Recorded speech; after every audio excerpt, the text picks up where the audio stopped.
Welcome back to Nerdrotic. My name is Gary Beekler. I come to you from nerdrotic.com, and I am live in San Francisco, California. Lovely California, lovely, expensive California, and in parts unknown, that is not as expensive as California, thankfully, because she is intelligent. Susan Leighton of 1428elm.com. How are you, Susan? Hey, Gary, I am so ready for tonight. I hope the chat is. Glad to see everybody there. Thanks for choosing us. I'm ready to get this show started. Yeah, it's a little bit of a late start. Life gets in the way. This episode not brought to you by Pete's. It's a late night Pete's. So yeah, I'm ready to go.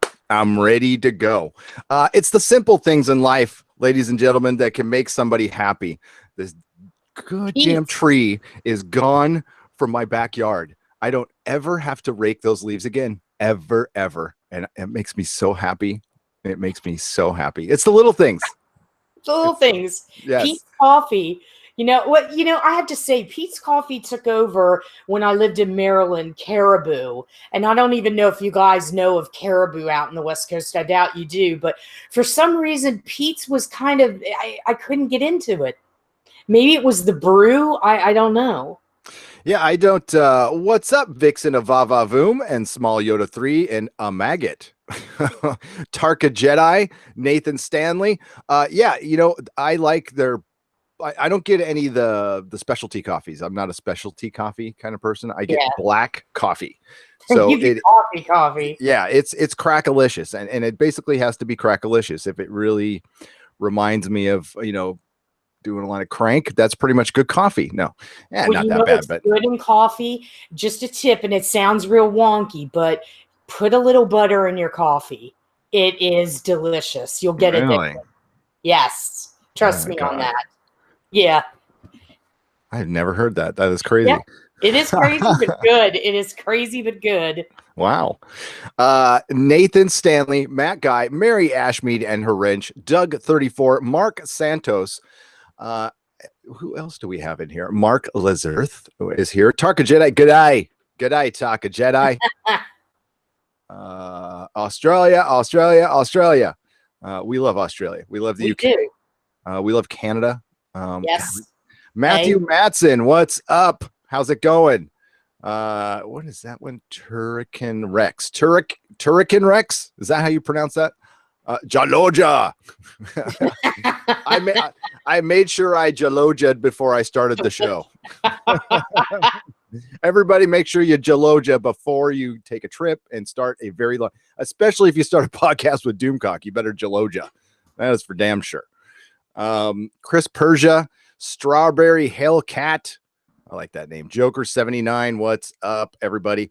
So it's kind of a slow news week. Plus, I didn't have a ton of time to look into stuff. So we kind of create our own subjects here. So what we are going to talk about, because it's been a hot subject, is Orville and Star Trek Discovery ratings. Now, Star Trek Discovery numbers, I have heard, so many different numbers. Nobody knows for sure. My insiders can't really give me specifics. They can give me a general idea.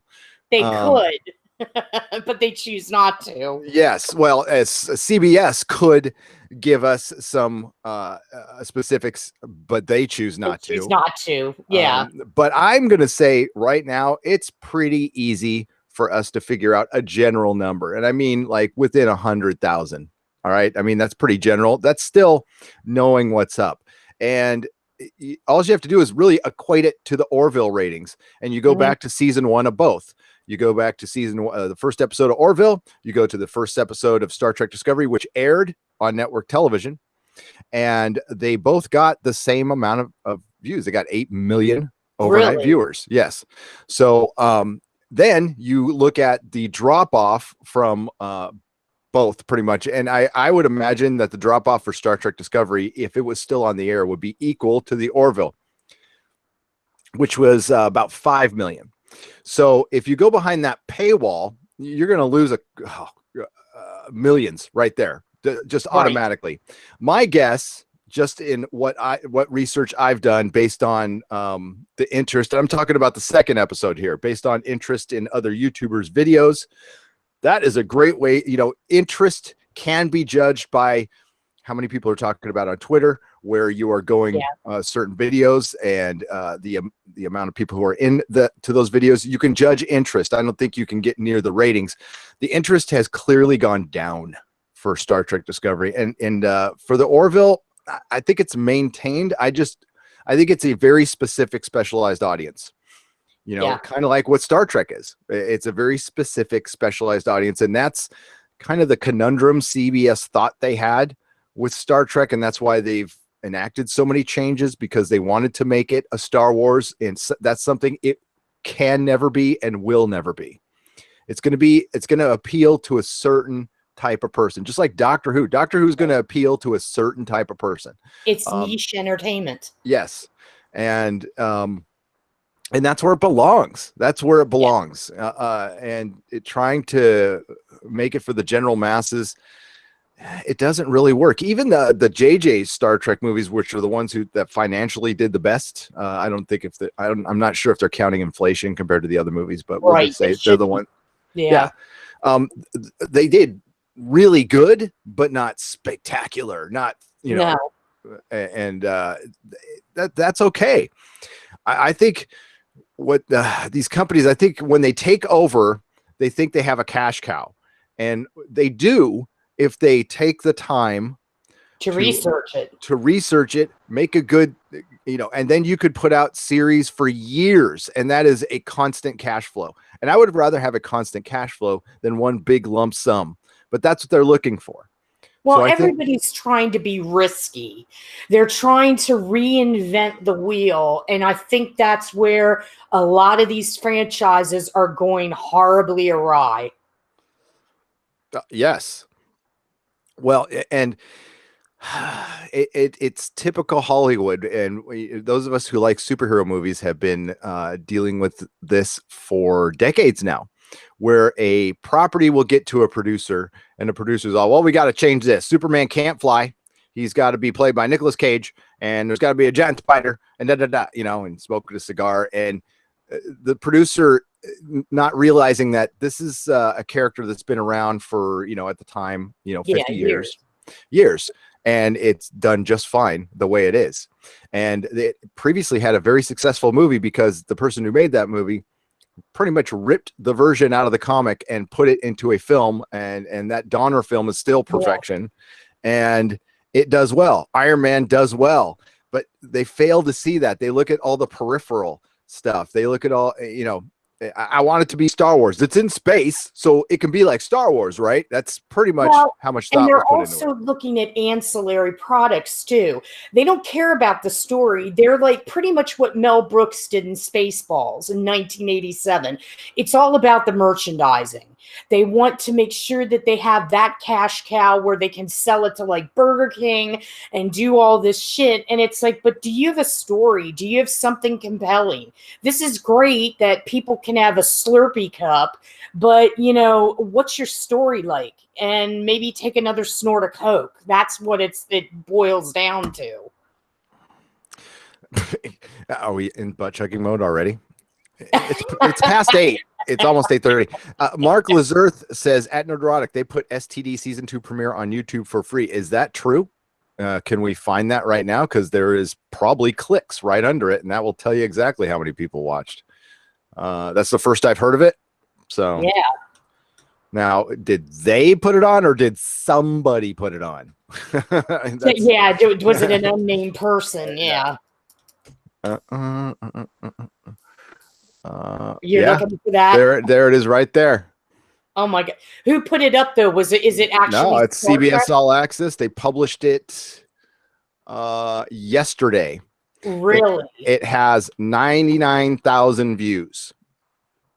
Has 99,439 views. Now, isn't there a way, like there's programs on different social platforms that you can use to bump up your followers on Twitter, on Facebook, and they're not legit? In other words, people really aren't following you, but I don't know what they do, algorithms, what have you. Does YouTube have anything where they can bump up views?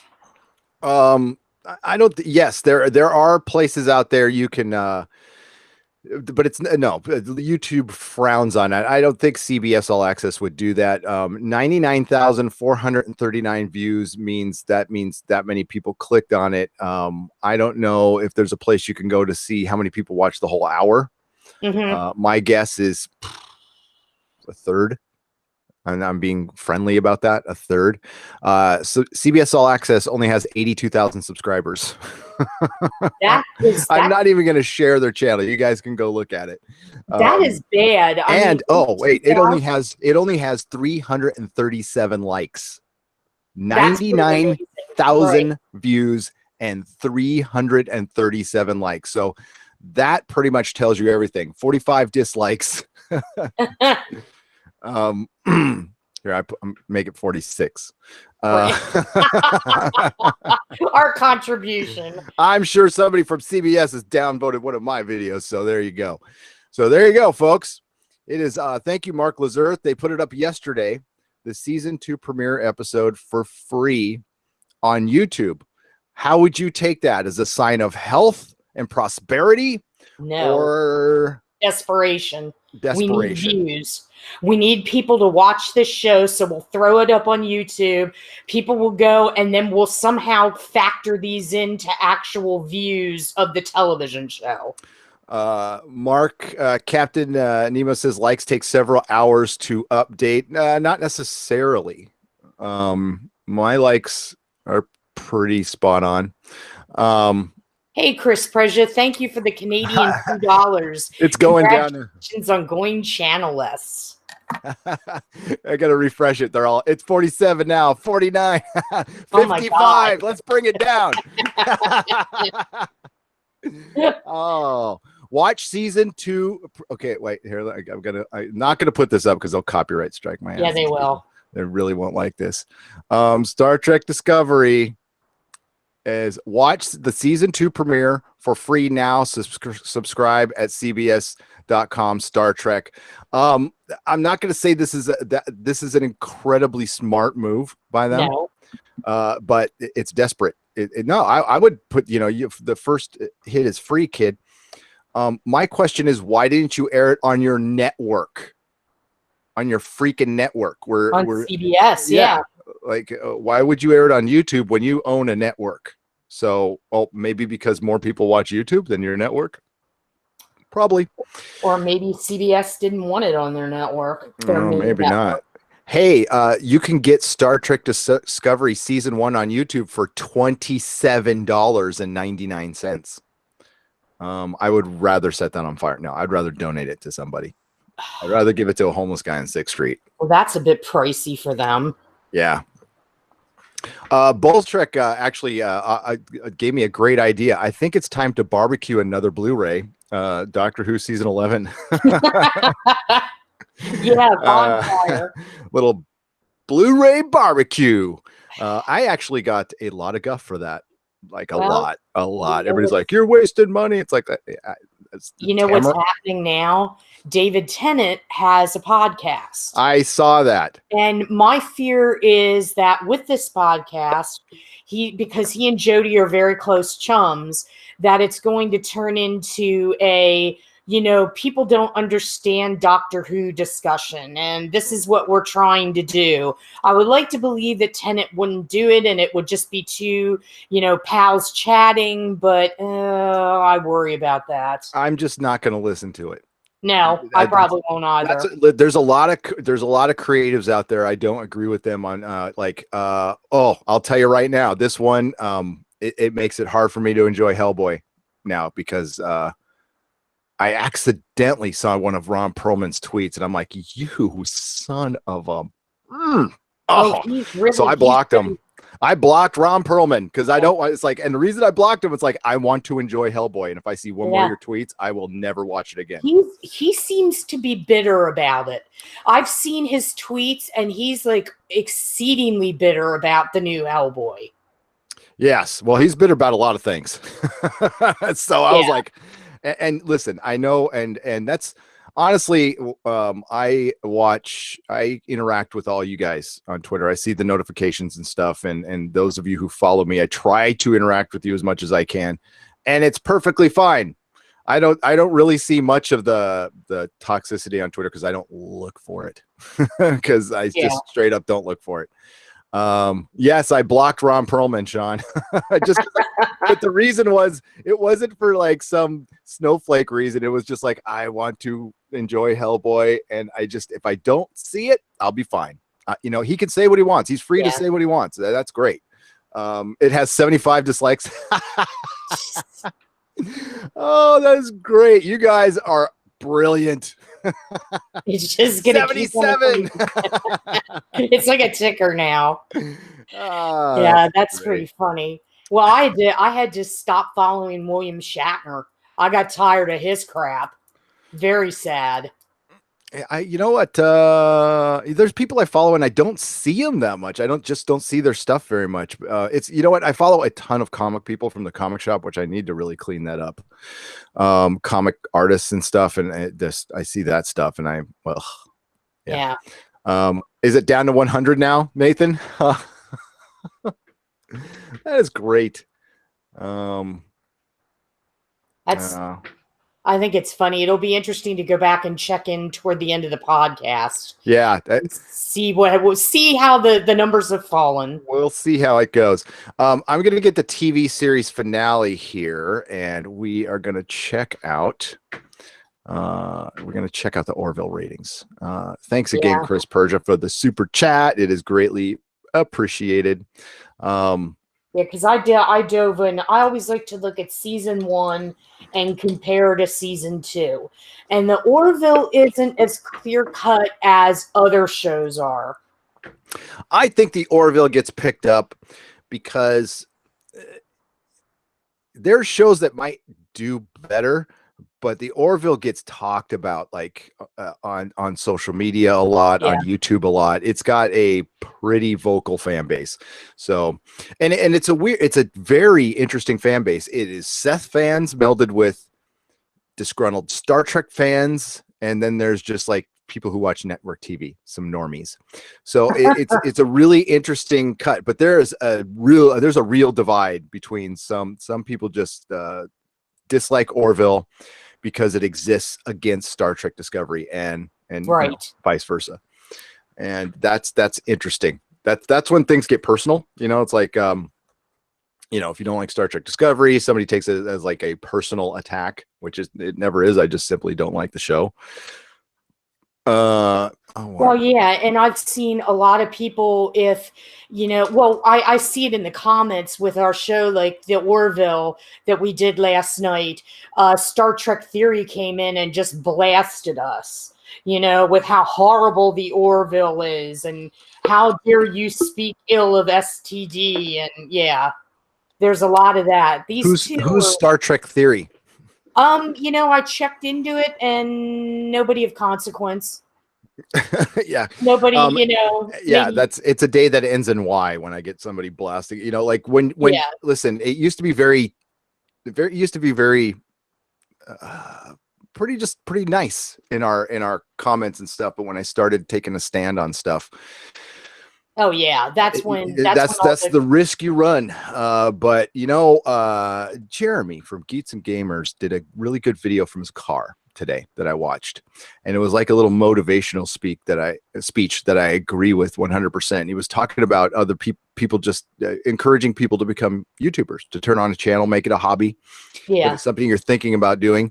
But the most important thing, and it took me a while to get there, and he got there sooner than I did. It is not concerning yourself with what people think. I mean, like you can just say I know what's in my head. And you can make yourself crazy in worrying about what people think, because listen, when you do long live streams, this, Susan, I don't remember half of what I say, and somebody can get hung up on something I completely forgot about. And it's like, and then you got to remember it and remember the context. And was I being serious right then? And again, nobody can go in your head. I know, people. Exactly, Tarka. I just looked at it in passing because I was curious about the views. I do not read the comments because if I read the comments, it wouldn't be a good thing. So Jeremy's right. You can't read comments. You just have to do the show, say what you want to say, and well, he reads comments. You just can't worry about him. You know what I mean? It's like, and the vast majority of them are great. You know, and sometimes people come at you with stuff that's legit, and you get I listen to it. You know, if it's like, oh, okay, it's got a pretty good point there. You know, I'm not, you know, all stuck in my own opinion. And then there's, you know, like, listen, I am never going to be turned on Star Trek Discovery being a good show unless it genuinely becomes a good show. If that happens, I'll tell you. But I laid out my last video what it would take for me to like that show, and it would. I'll repeat it here. Michael Burnham gone completely. She's a terrible character. Her relation to Spock erased completely. The Klingons. Listen, I'll live with the Klingons. Tone down the makeup a little bit, and I can compromise there. Vulcan terrorists, no, that's a deal breaker too. Kurtzman, Akiva Goldsmith, gone. You bring in better writers. You leave the rest of the cast there. Anson Mount, Anthony Rapp, fine. Keep Tilly. I don't care. Doug Jones, more Doug Jones. Like Anson Mount and Doug Jones starring. I could get into that. I could. But it's not going to happen. That's Utopia. It's exactly. It's just not a good show. It's not. And that's what I judged it on, as a episode of television that was mediocre at best. And now we get a mediocre Star Trek, and everybody's like, whoa, it's back. Star Trek is back. Drop the mic. Not our Star Trek. Yeah, no, I was like, what are you watching? It's not what the Orville is the only Trek available. You know, I watched TNG tonight, an episode of TNG, and I was just sitting there going, the Orville captures all of that. It captures the spirit of Star Trek. And that's why I really love it, where STD is trying to do its own thing, but calling it Star Trek. And it's never going to win over the fans. Instead, it just keeps on driving them away, you know, and killing our franchise. Yeah. And then, my next Star Trek video, I will play, I will risk it. I will play the interview with Sonequa Martin Green when they're talking.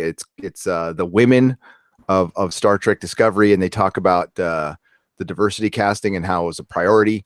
And again, not against casting diverse, different looking, I hate that word, just different people. How's that sound? Different human beings. That's fine. I don't care. Making it a priority in itself is, it's playing that game, that identity politics game. Honestly, if you want to play that game and want to go down that road, they're actually being kind of racist in that show, because Michael Burnham doesn't have, her parents died and she had to be saved by, even though one's Vulcan and one's human, saved by white people and given access by white people, even though they're Vulcans, but they're still white. And I'm taking a devil's advocate here view of things here. And if you look, I mean, that's why it's best not to play that game, because you can never win it, because it's constantly, the rules are changing and it's fucking insane. Damn, I'm not supposed to cuss, but it's insane. It's an insane game. And that's how you could never win. I pointed out my last live stream, poor George R. R. Martin got freaking attacked at a college. Why? By some professor. Oh, she real quick, let me get to the super chats and I'll get right back to that. Okay. Sure. Hold that thought. Star Trek, $5. Thank you so much. Did you make it to the Star Wars concerts at the San Francisco Symphony last year? I went to all three and loved every measure. Wow. John Williams is meant for live orchestra. I did not. It is a regret. I've been wanting to see or hear John Williams live forever. And it's I'm running out of time. That's awesome that you went though, man. I bet you that was just beautiful. I would have been okay. We're all friends here. I probably would have been weeping by the end of it. Oh, he's beautiful. His orchestrations are, sublime. Yep. And orchestral music like moves me. I'm like really into that stuff. So and Thomas Lund, £5. Thank you. Bortus is the best. Bortus does rock. He was great last episode, by the way. They kind of let him loose and let him be Bortus, and he got a little tough. I like that. What bums me out though is I'm forgetting his name now, his partner's name. Oh yeah. That's Fred Johnson in The Expanse. So this is the reason he's not in The Expanse anymore.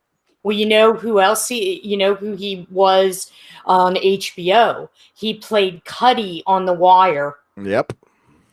And that's hard to believe when you listen to him and look at him. I'm like, man, that's Cuddy. Yeah. If you listen to him at the Comic-Con panel, he sounds more like the Orville in real life than he does in. Oh, really? If you know what I'm saying. Yeah.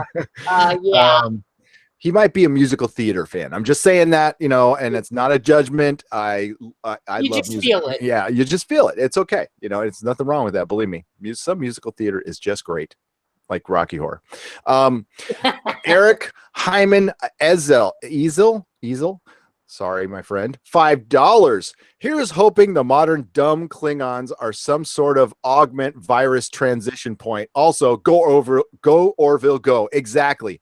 I gave them an out, Susan, in season 1. I said, listen, there's multiple planets in the Klingon Empire. We can have, it's kind of ridiculous to think all the Klingons look the same. That's how I would have made it different. I would have just said different Klingons look different on different planets. Right. Instead of like the whole empire looks like one thing. It's like, like a variation of something. They could have just done that. Eugenics or something. And it would have made more sense. It would have made way more sense, especially when they're freaking purple. It's one thing to put a bunch of makeup on them, but then they're purple. But then Laurel, she's blue now. She was kind of purplish in the beginning, but she's blue now. Or maybe, I don't know. I got to go back and look at what the hell are they doing?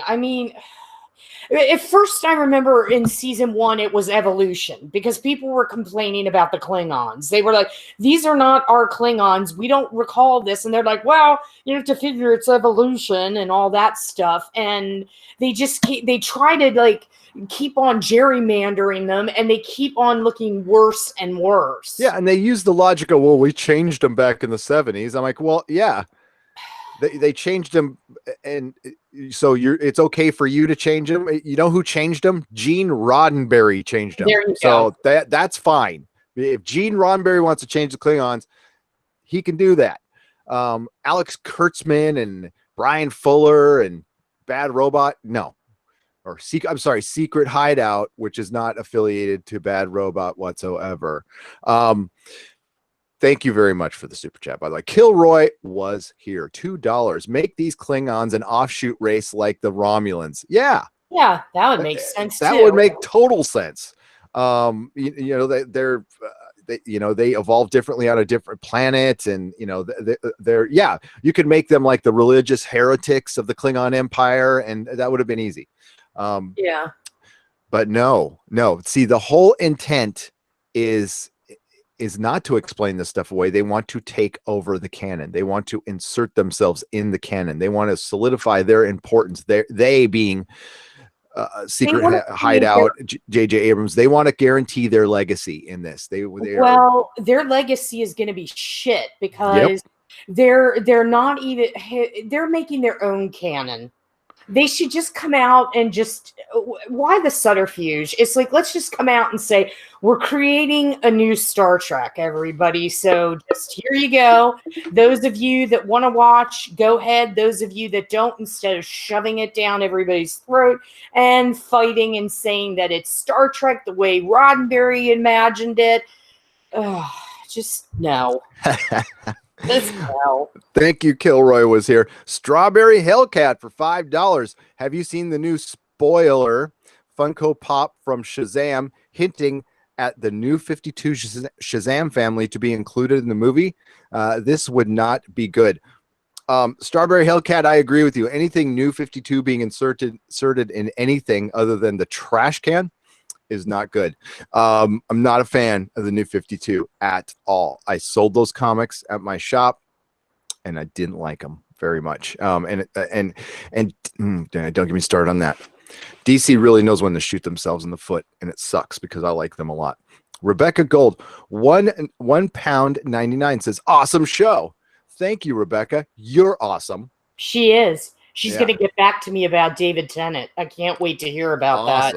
Strawberry Hellcat, $5. Maybe if they're in the end credits, but too many characters will overcomplicate Shazam as an introduction movie. Agreed. I think they'll probably just be at the end.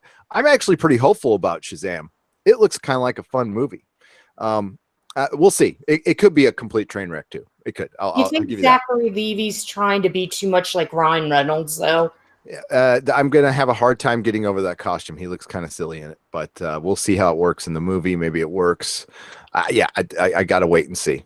That's a wait and see. Okay. Back to that thought. George R. R. Martin. I played it. You can go. It's my last Nerdrotic Nooner, and I played the interview. Basically, he gets asked about white saviors and sexism and sexposition, which is a term. It was a term actually made up for Game of Thrones. About in his books. And the way this is when he was a guest at a university, and the professor asks, it's supposed to be a question. The question goes on for, I think, 2 or 3 minutes, guys. It was like 2 or 3 minutes. And you could see George just squirming. He's just pissed off because this lady did not read the goddamn book.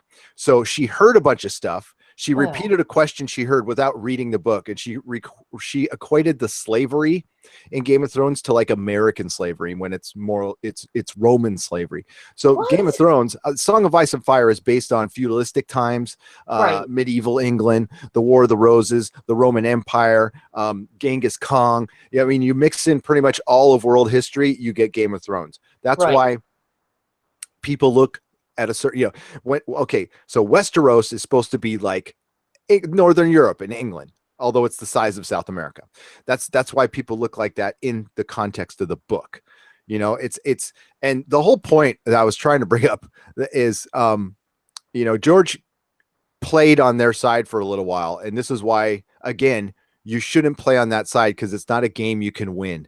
It's a game to always, I didn't read The Art of War, but I imagine somewhere in The Art of War is don't let your opponent ever get, sure footing.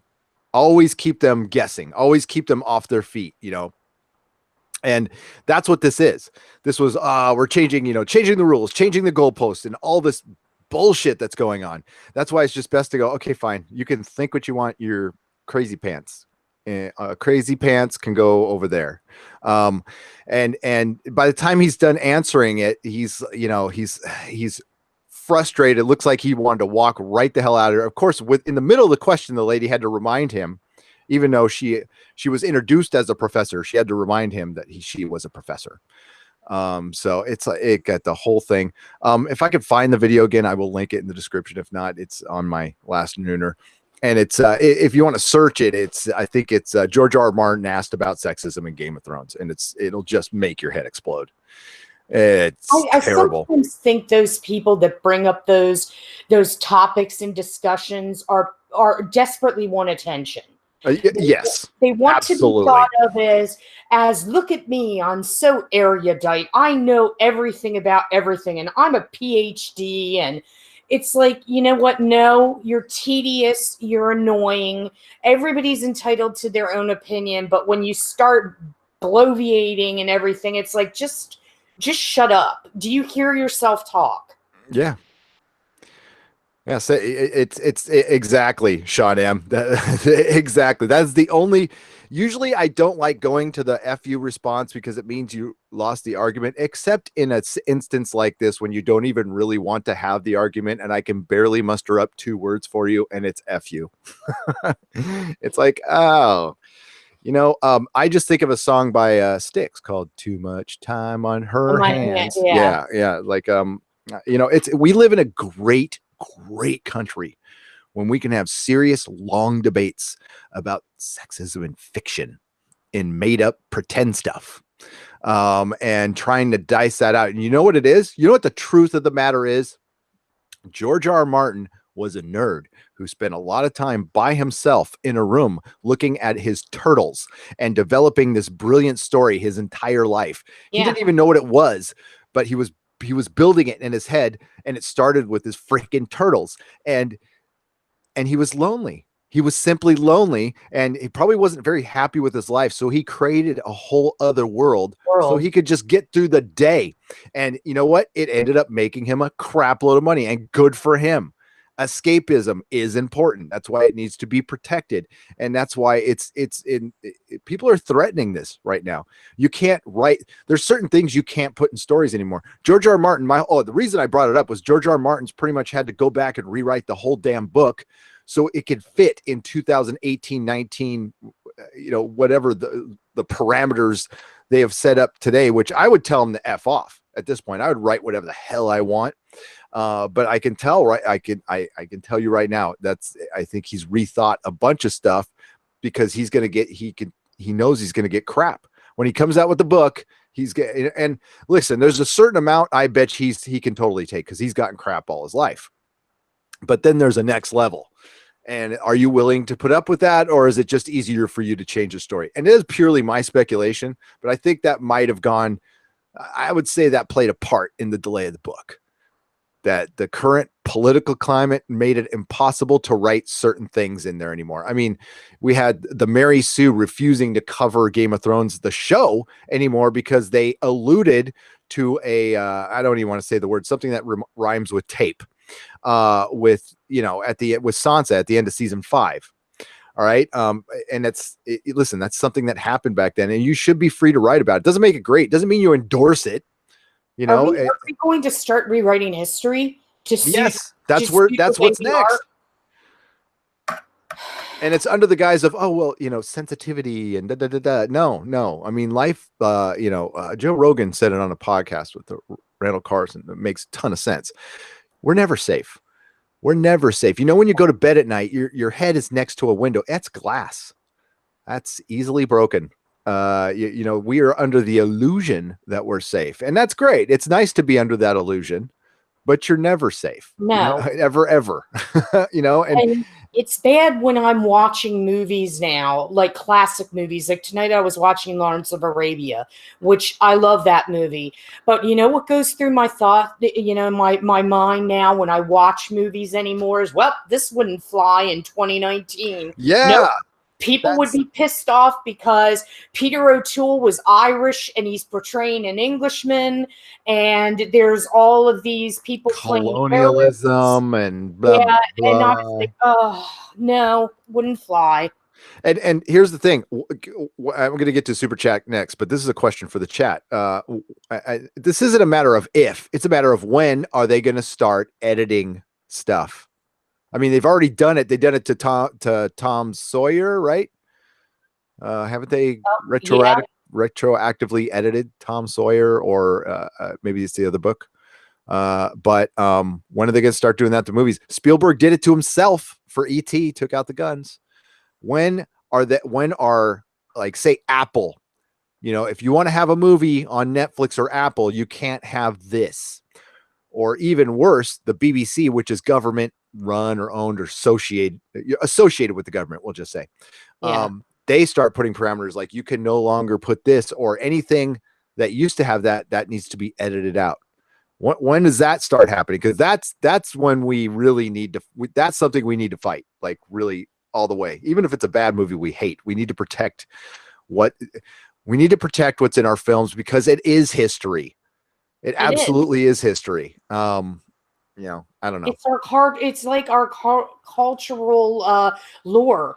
It's our storytelling mode. And the minute we have to start being concerned about censorship, and it's only one step there, and then it's going to become the norm in schools, I just see a bad road that we're headed down. Yep.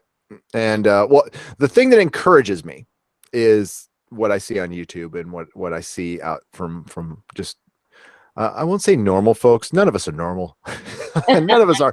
Just from people who just want regular folk. We'll just say that, like myself, just fans who just want to enjoy stuff and lead a uncomplicated life as possible. Sometimes that's not possible, but a lot of exterior factors want to make our lives complicated just to make them complicated. I'm going to fight that just forever.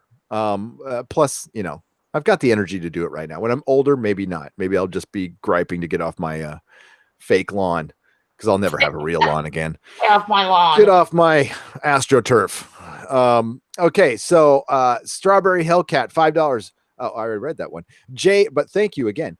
Jay London, $9.99. Happy to finally catch you on the stream. I will say that Frakes did a good job with the episode last night, but Shazam could be a lot of fun. Fingers crossed. It could be. I think Frakes had to work within the aesthetic that stinks. So I think he did his best job as he could have, but the directing absolutely annoyed me. But that's the directing of that show annoys me all the time. He did a better job last season with his mirror episode, I would say. And I look forward to his work on the Orville. Tom Paris did a pretty decent job on the Orville last night. I don't know the guy's real name. I just call him Tom Paris. Robert Duncan McNeil. But yeah, no, fingers crossed on Shazam. I want DC to succeed, because if it succeeds, then we'll maybe get a proper Batman and Superman someday, and that would be great. We've already got a proper Wonder Woman. They've got that down. They need to get rid of the Flash though. What Ezra Miller as the Flash. Oh. Well, apparently I put something up on the podcast group. They're doing something with Batman again. Yeah, Matt Reeves is going to cast him younger. I already kind of. Yeah. Oh, that was a Patreon thing. I might talk about that later. How much I don't like that idea. I don't want to say that. Basically, in a nutshell, they're going to do Batman Year One and possibly show the origin again. The last thing, hashtag no more origins. We're way past that with Batman. I want an established Batman, Robin by his side, fighting fully established villains, a fully established Joker, Penguin, Scarecrow, Mr. Freeze. He's got the best damn rogues gallery, and we've always seen like a grounded version, a version at the end, a short one where they die, or a kid playing Batman. Can I just see an adult established Batman in a Batmobile with a working Batcave? Yeah. Can we see an older Batman? Mid-30s Batman, Dick Grayson by his side, and Alfred and everybody there. And it would they just overthink this crap too much. But it's part of the Walter Hamada model right now is to bring things in under budget, and that's part of that. So yeah, they're the movies you're going to see post Aquaman, post Wonder Woman are going to be they're going to have a smaller budget. Brian Smart for $5. At least the Klingons change in the 70s had a scientific explanation called the eugenics war. Exactly. And that was a good explanation. And they could have used that, and say like it's one, I don't know. They just painted themselves in a corner they didn't need to paint themselves in, Brian, but we've talked about that before. They did it on purpose. I mean, they knew the trouble they were going to start, and they just didn't care. Sean Widowson, $5 New Zealand dollars. Oh my God. Middle Earth. He's coming from somebody's watching in Middle Earth. He probably hates that too.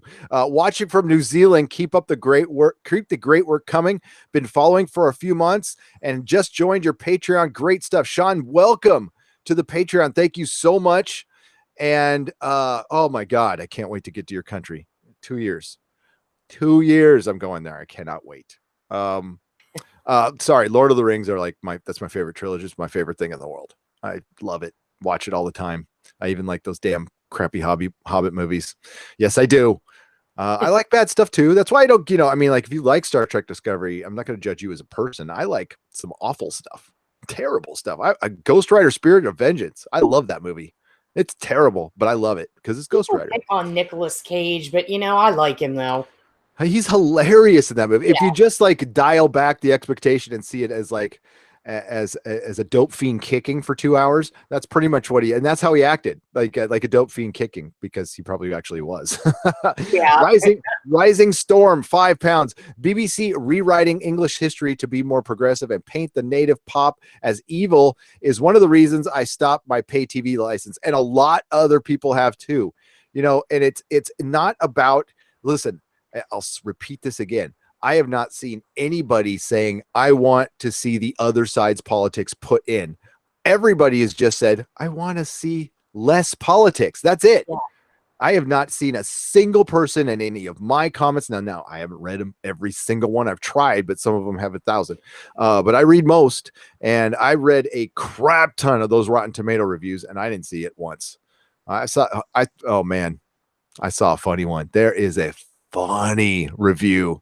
You got to look. It's probably at this point about 7 or 8 pages in. Yeah, but it the reason I can't share it because it kind of docs as a YouTuber, possibly. Yeah, but it's funny. It's funny. If you go dig, you'll find it. You'll know what I mean. But I wasn't gonna read it on my video. That would have been nice. Johnny Pappas, my homeboy, $3.02. Much love to Gary and Susan and all the fans. That's my homeboy Johnny Pappas. I got to meet Johnny at Comic-Con last year at Lestat's Coffee House. Truly a cool dude. 100% cool dude. Johnny's very cool. I can't wait to see you again, man. I'm heading down to San Diego. I'm gonna go back to the homeland next month to go visit my son and my mom and my father-in-law. So yeah, there'll be some podcasts from San Diego very soon. King Theoden. Yes.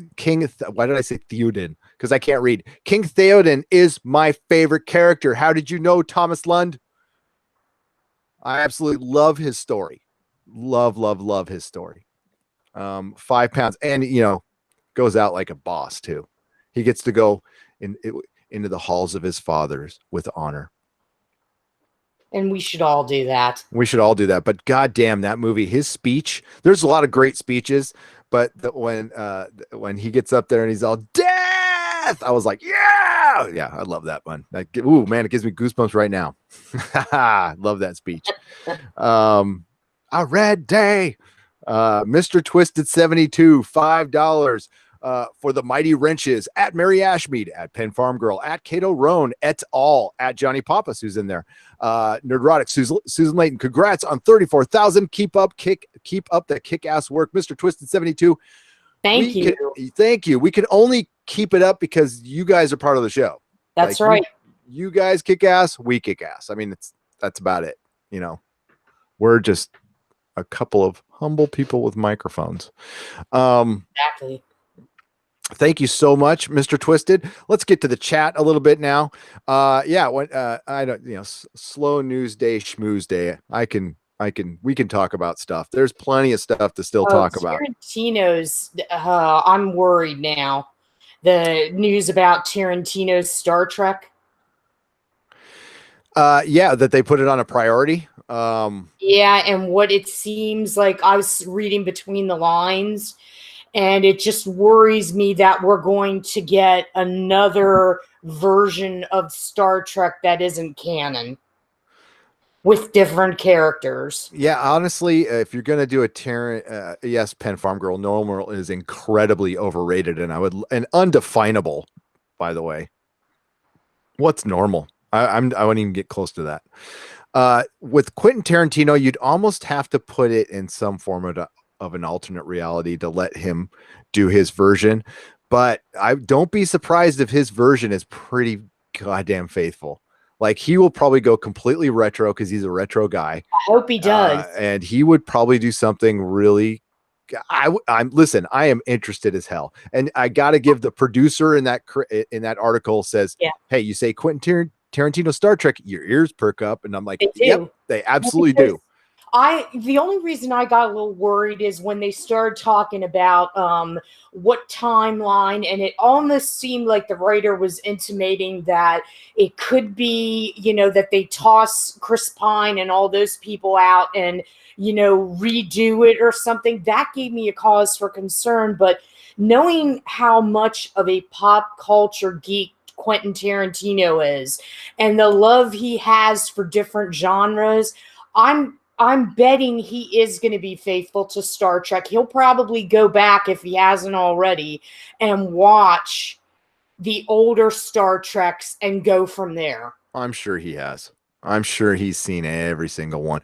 The thing is, though, I just don't think it'll happen. I mean, the guy, what happens is, for one, this is a guy who's been doing his own stuff forever now. So you have to go back and be a team player, which, trust me, as somebody who used to be a boss, it is not easy to get there and just take orders again. It's just not. Even the nicest person's going to have trouble with that. And he does movies he'll do a clump of movies and then take a decade off and then do another clump of movies. He could write his own check. He doesn't need to do this. It might be a passion project. I'll believe it when I see it. Well, here's the thing. Quentin wants to retire, and he said that, and he's serious about it. I remember I wrote about this, that, he wants to retire, and he said he maybe has 2 more films in him. Well, he's wrapped Once Upon a Time in Hollywood, because we're already seeing a little, clips of that. They're already out. So I don't know if he'll get around to Star Trek. He probably has some other ideas going on. It's certainly interesting to think about, but then, we got something not similar, but okay. We got an Arthur director doing a sci-fi fantasy thing with David Lynch's Dune. Yeah. And I think you would get probably a similar result, not a similar movie, but a similar result of people going, I respect what he did. It wasn't good, but I respect what he did. The Psycho Magus says, I want more Mel Brooks movies. Yes, I want to de-age Mel Brooks, and I want him to do more movies. I really do. I love that man. Chrono says lawn is overrated. Believe me, it is. Trust me. My dog I had a beautiful lawn for years. My dog Parker took that thing out in a week. She found a gopher and just thought she'd find more. And that thing was gone. There is no normal life, Wyatt. There's just life. Doc Holliday, I'll be your Huckleberry. Oh, that's such a good movie. Mr. Twisted 72. Oh, you called down the thunder and you got it. And hail's coming with me. I miss the 80s. They weren't afraid to hold back in movies then, and nobody cared. If you didn't like, you would just move on and watch something else. What happened to that, Mac guy? I mean, we have more choices than ever, and people just can't go watch something else. I mean, if you don't like what I've got to say about Star Trek Discovery, there's plenty of people who like it that you can go find and go. I mean, if you think you're going to come in and change everybody's mind, well, I mean, you could try. It could happen. It could definitely happen. But, I think, Trek Yards, those are nice guys. I think they like Star Trek Discovery. Go talk to them, There's plenty of people out there who will talk nice about it. I don't know if they're totally on board with it. I can't say for sure, but they seem like nice blokes. So me and the neurotic and government is making all the entertaining IP open domain starting with the 1920s. What? The government is making all the entertainment IP open domain starting with the 20s. Oh, that's interesting. That would be cool with I would love to do some you probably can. I haven't even checked. I would love to, I used to draw and write. I would love to do a Flash Gordon or Buck Rogers comic. Probably could be fun. I don't need to take on another project now. Somebody asked me because I changed. So I changed a channel. I dropped channel. Yes, I had butterflies about it too because I thought it would mess with the algorithm. Well, apparently it doesn't. Well, I'm superstitious. Okay, when you're on a roll, it is just never good. It's like when you're on a roll in Vegas and somebody, removes, say you had a hair on your collar or something, takes the hair off, and then boom, it breaks your lucky streak. Something like that. I'm crazy like that. So it took me forever. And then I realized it was no big deal. So I changed it, but I turned my other channel to, I have a backup channel. Nothing's on it. Don't worry. No need to subscribe just in case something happens. It's called Nerdrotic Live. I do some of my Patreon stuff through that too, but nobody can see it because it's all unlisted and stuff. And then somebody asked, oh, are you going to do a second channel? It's like, oh, No. I need to dial things back. There's too much stuff going on right now. I do not So need any added projects. They want you to have like an alternate channel, like a yeah, channel. Some people do that for live streams. If they've only done videos on their channel and they started live stream, it's probably a smart thing to do to just make a separate live stream channel. But we've been live streaming before we did videos, so it's fine. I think we're fine. No, one's enough. One's enough. Keep it simple, stupid. Yeah. I will stick to that. Lizarloth. Okay. Lizarloth DLB. Hi, Nerdrotic. New subscriber. Love your stuff. Keep it up. Hey, thanks. Welcome. I appreciate that. Let's get more. I'll get to the super chats in just a second. I'm trying to catch up a little bit on the chat here. What's up, Carrie Dalton? How are you? And Joaquin Phoenix as the Joker. Your thoughts on it, Nerdrotic? Initially, I love his casting as the Joker. I had no problems with Todd Phillips directing. I think that guy actually has decent chops. I love The Hangover. I think he could do dark material. Then I started hearing what's the movie is actually about, and I kind of hate it.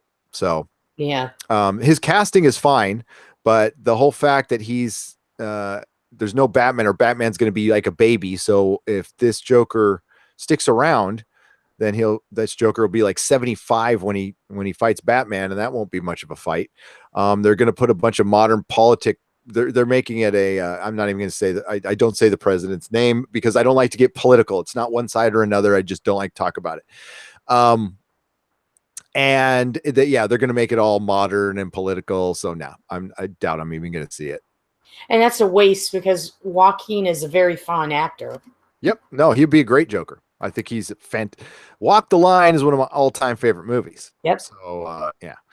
And he has the chops to make crazy scary because he can get so low key and then pump it up to 11 in like a millisecond, you know?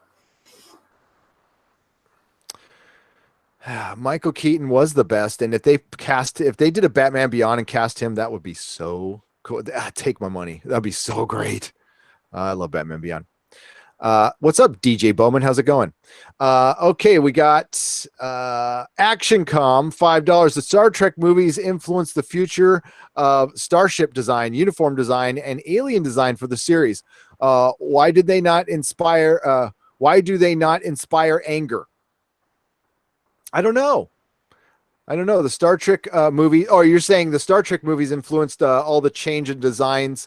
Why don't they inspire anger? Well, they did, Action Com. I don't know how old you are, but people were angry back then. Oh, hell yeah, they were. God. I remember a couple of my friends who were older than me completely pissed about the change of the Klingons in the motion picture. Freaking out about it. There wasn't an internet back then. There was Starlog magazine, and you could write an angry letter. You could write an angry letter. People were pissed. I'm not a canon. I'm not a canon zealot or whatever the term for it. I'm not. I don't mind a little change here and there. I love the new design of the Enterprise in the motion picture. I think that version is bitchin'. I love it. I actually am not the biggest fan. Don't kill me. Of the Next Generation Enterprise. It's okay, but the original series Enterprise is like the best. That is the coolest ship design. I don't know. The Generation one got too big for me. I don't know. It just didn't connect with me. It's still a cool ship. You know, the ships in Star Trek are just sexy. They are absolutely gorgeous.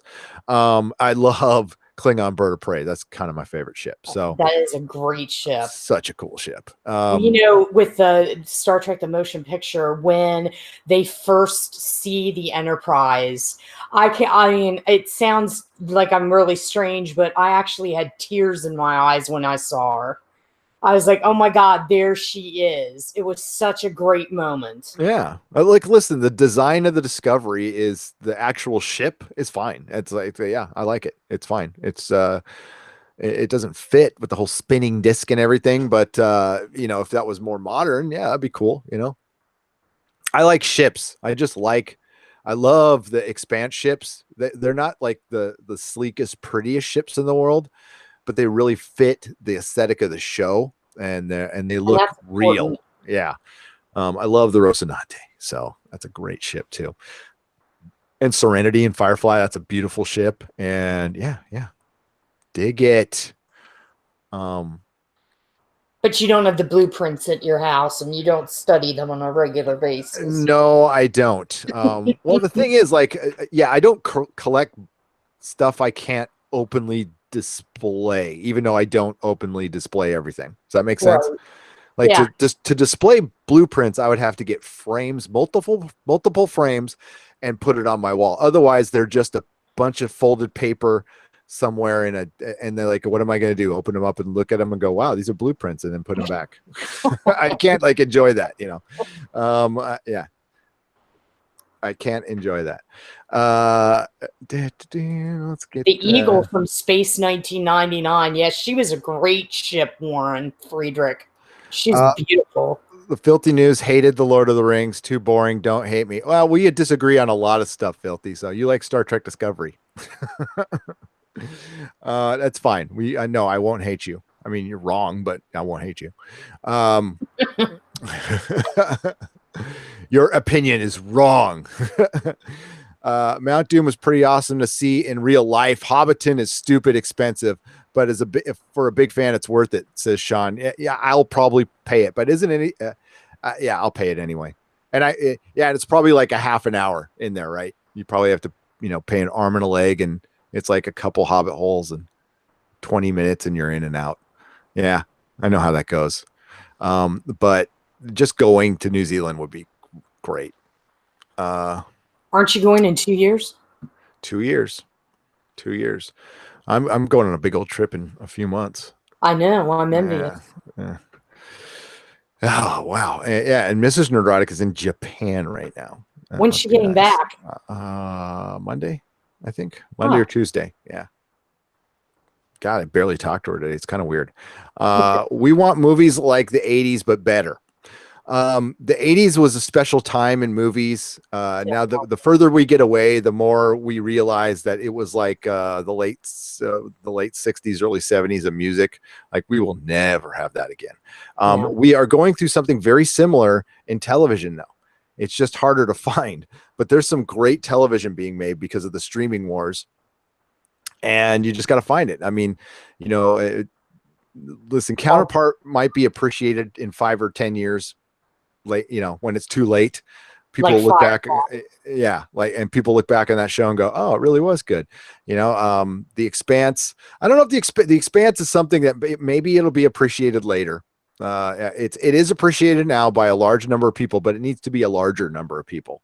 And genre TV is concerning now because yet another show that's a genre show was canceled today. What's that? Stand Against Evil.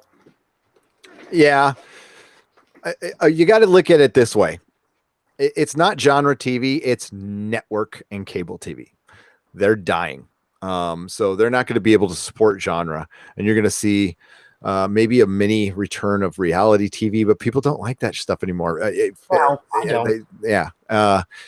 And there's still a large group of people who like Big Brother and stuff, and that's fine. But no, that stuff, it's not going to be. Sci-fi is not going to be, or sci-fi is not going to be around much longer. No, it's an expensive business. Bruce Campbell talked about this 3 nights ago when I saw him. He said the first sniff the producers get of a new movie trend that gets them away from superheroes, they will jump on it. And they've tried a couple times and failed because the superhero films really kill the profit because they're expensive to make and they're really complicated. And there's, now Disney's gotten them down to a science pretty much where they've lowered the costs and everything. But a fact, Star Wars movies are cheaper to make than Marvel movies. Now that makes sense. Yep. They're cheaper to make than Marvel movies. And that comes from a Disney source. So, and the reason is that Marvel movies have, well, for one, the cast is expensive. And, it's just with Star Wars effects that, again, Lucasfilm has that refined, like plus it's in-house and everything. You have to start with Marvel. There's a lot of other factors involved that make things expensive. It's not entirely Disney. So. Yeah, well, CW does love the superhero trends, and yeah, and they aren't canceling. Those shows keep on chugging. I can't believe it. because they appeal to the YA crowd. That's who's watching them. The thing is, the ratings don't ever go up. They don't go down very far, but they don't ever go up. And they keep making more. But I mean, that'll end someday too, sooner than later. I figure 7 seasons. We're getting like a whole plethora of new shows. Like the Lost Boys now is going to the CW. They took the pilot. Oh, Resident Evil is being made into a television series. Where? You know what? Offhand, I don't know the studio. I can always look that up, but yeah. And the people that are fans of the Lost Boys are worried that they're going to turn it into Twilight. Well, they are. It's going to the CW. Yeah. I mean, you heard my sigh. I'm not even going to watch it. Yeah. It's not going to be anything like the Lost Boys. Oh, no. And Resident Evil, the game just dropped today, the remake game. But I don't know if fans really want to see a TV series on it. Because most of the stuff we were hearing was like mixed. You're going to put Mila Jovovich into the TV series, which you could. Like her, but a lot of people don't like her. But Resident Evil is in the works at Netflix. Who doesn't like Mila Jovovich? One of my writers. One of your writers? Oh my God. Yeah. I guess there's no accounting for taste. Yeah. So like you like Resident Evil. I'm talking the movies here. I'm not talking the game. I'm separating them. He likes the movies except for Mila Jovovich. No. Who is the reason the movies even exist. Yeah, she's a big gamer and she's into Resident Evil. That's her thing. But she just feels that Mila doesn't do the character justice. Okay. Yeah. Yeah. If you're a game fan, I can't judge that thing because I haven't played the game.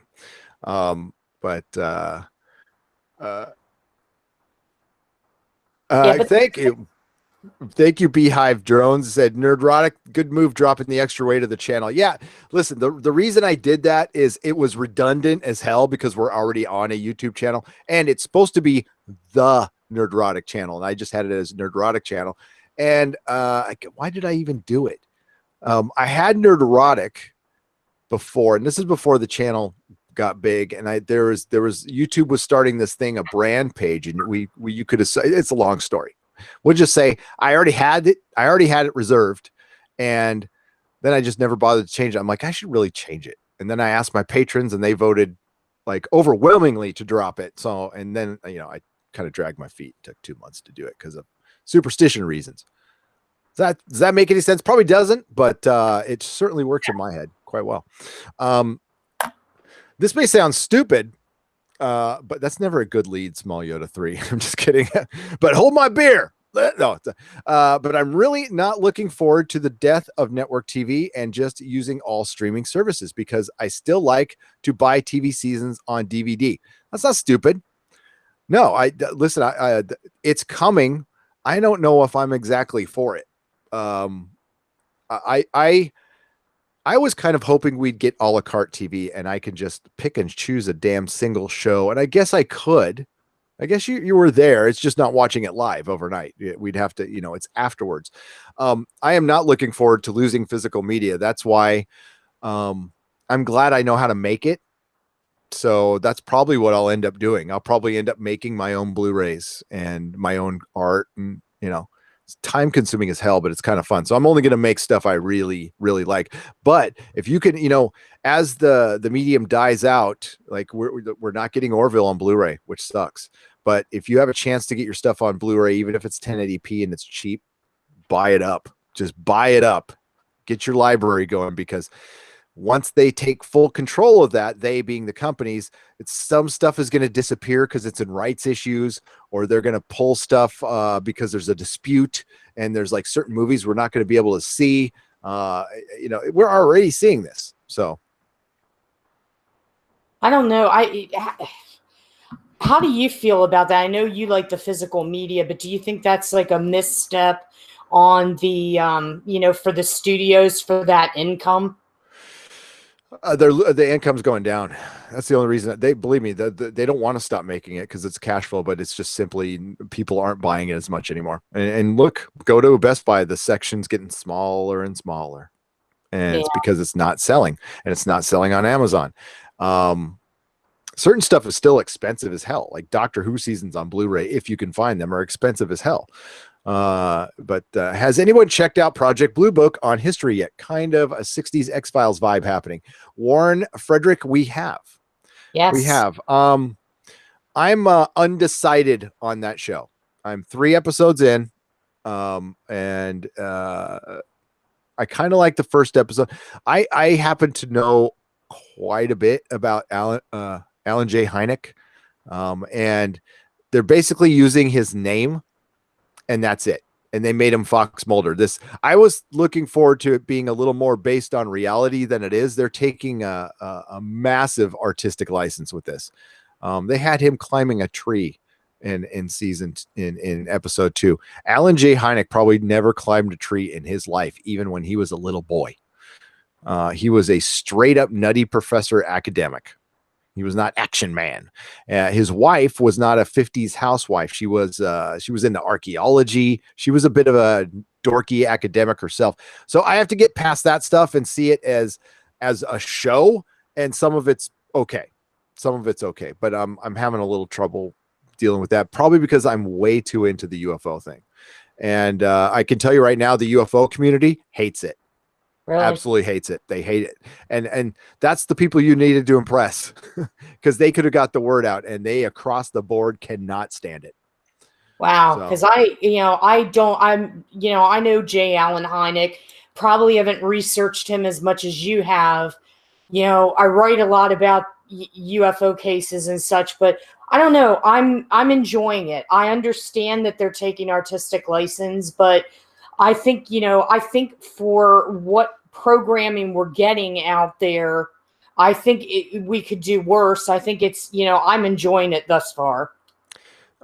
If they see, it's the way they market it, it's their own damn fault. If they would have just said, hey, we're using his name, but they are nothing like the stories, we are just playing with this is our own sandbox. But they said based on real events, it's going to be the most accurate, this and that. And they actually brought in Richard Dolan to talk about after each episode and during the commercial, they have Richard Dolan talking about the cases. And now they've gotten better with the cases. Like the last 2 cases are a little closer to what really happened. The last 2, the Lubbock Lights, yeah. But the first one was downright ridiculous. So, and that's fine. It's fine. Artistic license is fine. It's just there's something that's not jiving with me yet. But I usually give it a season 4 episodes. I give something 4 episodes before I, throw down the hammer on it.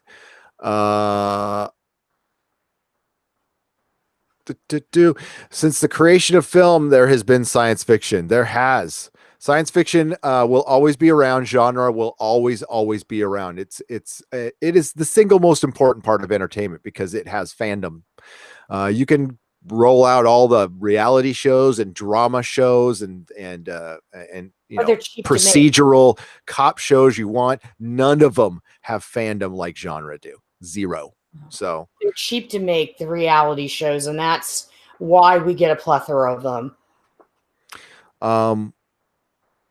I certainly have thoughts on reality shows. I will, believe it or not, I'll hold them back. There's a lot of thoughts I won't hold back, but I don't want to offend anybody. I just don't. Not on that. If you enjoy that stuff, listen, there's some trashy stuff I enjoy too.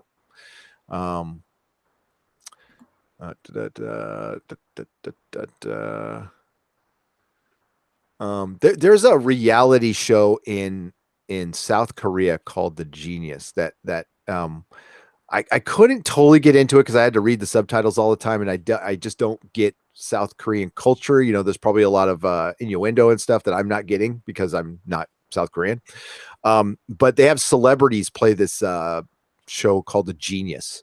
And apparently it's got like this weird following in the United States. So we were supposed to cover it with my old co-host, and it was pretty entertaining what I could make of it. Celebrities did they have on it? Yeah, it's what'd you say? What celebrities did they have on it? They have South Korean celebrities, so I don't recognize any of them, but apparently they're big. So then no, they get like big celebrities in the show, and for them, and it's really interesting. It is. It's for a reality show. It's like a game. It's like a game show. So they put them in situations, and instead of like Big Brother, which is fully scripted, by the way. Everybody knows that. Everybody knows. Most reality shows are. Yep. I'll repeat it here. That Star Trek Discovery numbers that Deadline put out, the 72% spike. It also, that article also failed to mention Big Brother premiered that weekend as well. So they tried to associate. What was that? I'm sure it got more views, Big Brother. Well, they tried to associate the Star Trek Discovery numbers with the AFC Championship and the Big Brother numbers, which was funny. That's interesting. Loquacious Primate, Nerderotic. Can we call your channel content Nerderotica, or has this already been a designated term? No, if you would like to, you can. You have my permission, not that you need it. You guys can do what you like. You are free to share whatever and take clips out, whatever. I'm totally cool with it. I am fairly immune to offense, although I live on 16th and Folsom. You do, so you live near me. Okay. Here we go. Yes, you do live. Yeah, it's pretty hard to be offended by anything when you're near the Folsom Street Fair, Sean. Yeah. I'm not going to explain it here, but just be very careful when you're looking that up online. Don't be at work, and don't have your partner looking over your shoulder, or your kids. Definitely your kids. Although people will walk through the Folsom Street Fair with their kids in a stroller, no problem. It's kind of what happened in West Hollywood. They used to have some things that went on there. Oh yeah, I'm sure it's very similar.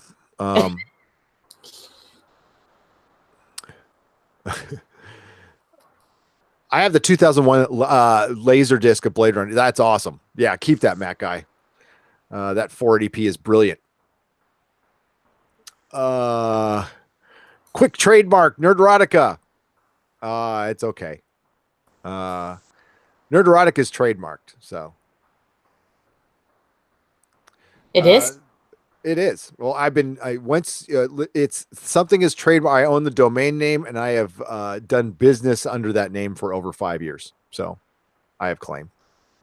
Oh, okay. I've got a business license too, which makes it's like a defunct trademark here in California. So that's all that counts. The original Project Blue Book series from the 70s and was much closer to the true stories. That yes, they were. It was it called Project Blue Book, or was it Project UFO? Project UFO. Yes. And it used to creep me out as a kid. Totally creeped me out. But I was like, what? That was in the 70s, Brian. That was like, because I was watching that at Nana's house, at Grammy's house. So I had to be super young. Reality TV is still heavily manipulated by making things appear different. They also do retakes. They do secular, was it penguinist? Secular penguinist. They do. The ghost hunters, but didn't they get busted? Like doing, like, making noises on a roof and stuff. Yeah, you know. Oh, that wouldn't surprise me at all. No, that's pretty obvious stuff. I mean, most of those reality shows, like I said, are scripted. People are given certain characters to portray, and they go from there. Yep. Susan, did you check out Deadly Class? I have not. My writer that's on that beach, she loves it. In all honesty, it's not my thing. I'll be honest. I dug it, Carrie Dalton. I thought it was pretty good. It's very, punk rock Harry Potter kind of. The only thing it needs to do, I mean, it's only 2 episodes in. I need to find a character to like, but right now it's fun to watch. It's really well done by the Russo brothers, but it's on freaking Syfy. So it won't last. It won't last. It won't. But Mrs. Nerdrotic is going to be co-hosting the recaps with me on those when she gets back from Japan. That's why I'm kind of waiting on that one. So we're going to pick it up on the 3rd episode. I did a review of the 1st episode. It's on the channel. That premiered like a month ago. Mr. Roboto. Oh, hey, wait. Oh, sorry. I will get to you, Mr. Roboto. Sean Widowson, our new friend from New Zealand. Hail from New Zealand, by the way. Seeing Quark or other Ferengi in a future film would be cool, but God, their lack of subtlety. Star Trek would kill the message of previous Trek used them for. Yes, they would. Oh my God, the Ferengi used in modern times. No, they might. I bet you they would see them as problematic. To be honest with you, very. I mean, it's pretty obvious what they represented. So, yeah. Razor Fist, the Rageaholic, does a retrospective on DS9 that I cannot recommend high enough.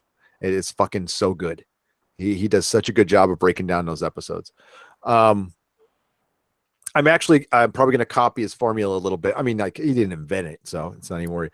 And I'm going to be doing that with some of my favorite Doctor Who episodes, and that's going to be going on the main channel. So that's one of the things I will be doing in the near future, is just going over my favorite episodes of Doctor Who. And we're going to start with the old stuff. We're going to probably, yeah, I'm probably going to start with Pertwee. I'll start with Pertwee and go from there. Yeah.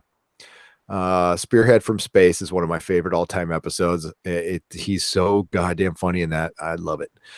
Thank you, Sean. Mr. Roboto, dropped channel from the name. Time for channel. There you go. $2. Thank you, Mr. Roboto. Yeah, the channel is gone. It is just simply Nerd Right. Well, nothing's simple. No. Have you seen the trailers for The Boys? Are you or the Umbrella Academy? Okay, I have not seen The Boys trailer. I am a bad person I have no explanation. It's in the group. I have not had it, but I have watched the Umbrella Academy trailer and I liked it. Yeah, I like that comic quite a bit. So we'll see how Netflix does with it. So Umbrella Academy and Deadly Class are similar in tone. Okay, in tone. And it's interesting that they both come out really close to each other, but Gerard Way wrote the Umbrella Academy, and he's the lead singer of is My Chemical Romance still together? Are they still a band? You know what? I haven't heard from them in a while. Well, Gerard Way used to be an intern at Marvel. So, and he's a big, and it turns out that he's a pretty damn good comic book writer. Honestly, hey, listen, my kid used to love My Chemical Romance. It's not really my thing. I'm not into screamo, but I can appreciate them as a band, and he did a damn good job in the comic book. Well, we will be covering that filthy news. The Boys, of course, we're going to cover The Boys. My boy Derek is the co-creator. A friend of mine is co-creator of that book, and that's going to be an amazing show. Yeah, he's really proud of the trailer. He put it out on Twitter. Oh yeah. If you want to look that up. Actually, we're going to have some footage with him. There's an interview with him on our channel. If you guys not a lot of people have watched it. If you want to go check it out, it's an interview with Derek Robertson. Also, what's the date today, folks? Today is the 26th. Okay. So Sunday, I will be going live, probably just on my phone. Hopefully it'll be okay with, from Two Cats Comics here locally. Derek is doing a signing here about a mile from my house, and I'm going to go see him. So we will be, also I'm going to East Bay Comic Con and he will be there. So you're going to that? Yeah, I'm going to go. That'll be in about 3 weeks. So yeah. So if anybody's in the East Bay wants to meet me at Comic Con and we can go get some coffee or something and hang out, I'll be there. East Bay Comic Con. I like both volumes of the Umbrella Academy. Which volume did you like best? Volume 1, Tarka. I think they're all good. But we're getting we're getting more. There's going to be a third, or has there been a third? I don't know yet. I like the first one the best. It'll be interesting to see if Netflix keeps it. Well, and Netflix is still throwing everything at the wall and see what sticks face. So we just win from that. It looks really good. We'll see though. Well, the only reason I say that is because of Daredevil and the other stuff and the other comic book stuff that they've kind of let go. Well, the reason they let it go, Susan, is it's Disney. They're actually ramping up their own comic book stuff. We haven't seen any of the Miller World stuff. Mark Millar, is a comic book writer, and he owns a bunch of properties like Kingsman and Wanted, and Netflix just signed him to a ridiculous exclusive deal, and that's why Netflix was just getting rid of all the Marvel stuff. They kind of see it as goody two shoes anyway, and it doesn't belong to them, although it did very well for them. But they can do their own thing, like have their own Kingsman, have their own Wanted, Chosen. There's tons of comics they can make that, God, the Chrononauts. There's a lot of good stuff. I love Mark Millar, by the way. So that'll be really interesting to see how that pans out. No, they aren't giving genre is getting ramped up just in the streaming. Like Apple is pretty much exclusively going to be genre if they ever start their TV network. Yeah, because they keep signing these big names, like M. Night Shyamalan now is signed on to do a horror thriller, and it's like, well, when is this happening?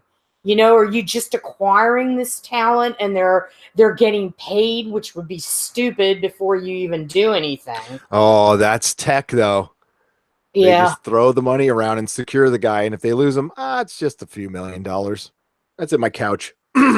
So, old Who, they showed John Pertwee's Navy tattoo. They didn't even think to cover it up. LOL. Yeah, exactly. So he was a doctor with a tattoo. There you go. I love that stuff, man. I freaking love it. You get the audio version of Baker and reads Ticketman Blade. Yes. Baker's new book. I would review that, certainly. If you guys want to see like me review old Doctor Who, I mean, God, twist my arm. I mean, like, I'll do it all day.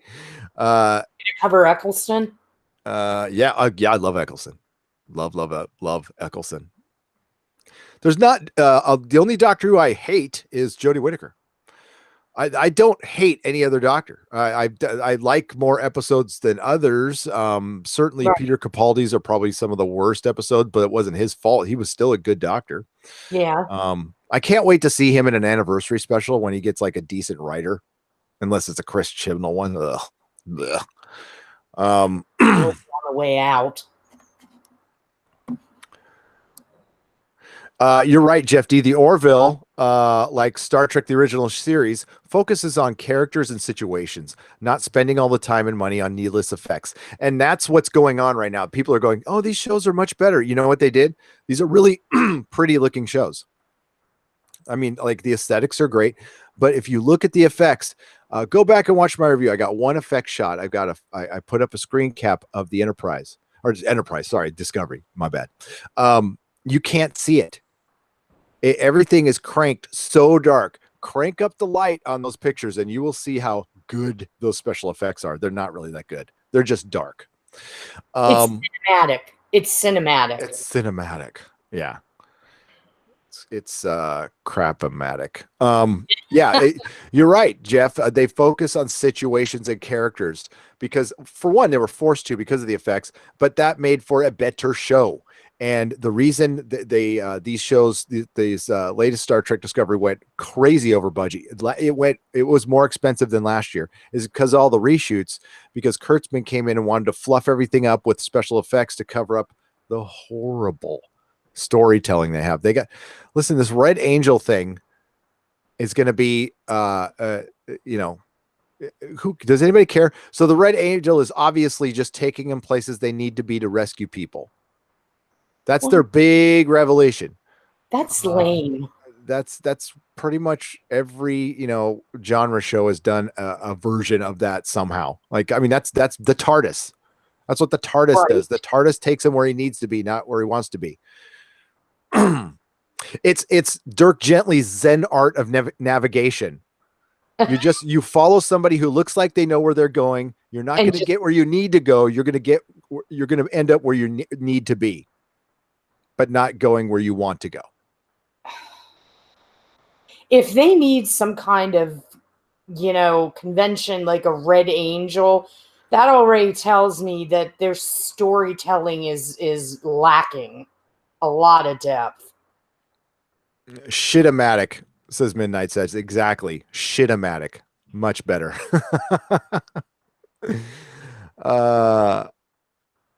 Any sight of any new streaming services? We're going to get more. I'm sure. Listen, the word on the street was Disney was going to pump out 4. Okay. They were going to do one for Marvel. They were going to have Hulu. They're going to have D+. And then they're going to do their own. Yeah. That was the talk. I don't know if they're still going to do that. I don't know if the D+ is even going to work. That thing's been in development for years. My co-host used to work on it. What? Later, Midnight's Edge. He said he's checking out. I didn't know you were here. Later, man. Dennis used to work on it, or John? John. Oh. John Reed. Yeah. John Reed used to help develop the Ultraviolet that's on all the Blu-rays. And he worked at Netflix when they started their digital streaming. And then he worked on the D+. So the D+ used a lot of Netflix people. They hired a bunch of Netflix people. But the problem is the Netflix people they hired were old Netflix people. So they were there. I mean, old, like 3 years ago, 4 years ago. Well, we're also getting Quibi, which is coming from Jeffrey Katzenberg. So that's going to have except Quibi is going to be shorter in form. It's going to be on your phone, and it has people attached to it like Sam Raimi and Guillermo del Toro, and that's just to name some of the talent that they have. So Quibi's coming up too. But it's for your phone. Yes, because they believe that's going to be the future. Viewing on phones. It's kind of now. Yeah. But you're not going to, I can't see a Sam Raimi joint on a phone. It's going to be dark. He's doing 15 minutes. And it's called 50 States of Fear. And he's going to go to each state with their more popular, scary urban legends. So is it like a fictional piece, or is it reality, or is it documentary? It sounds like it's going to be probably reality fiction, like a mix. Like a video. So they're just doing a YouTube video. Okay. Yeah, like 15 minutes. That's what they're planning to do. Well, I mean, that is the YouTube videos are the future. They are. So that'll be interesting. Is it something you have to pay for?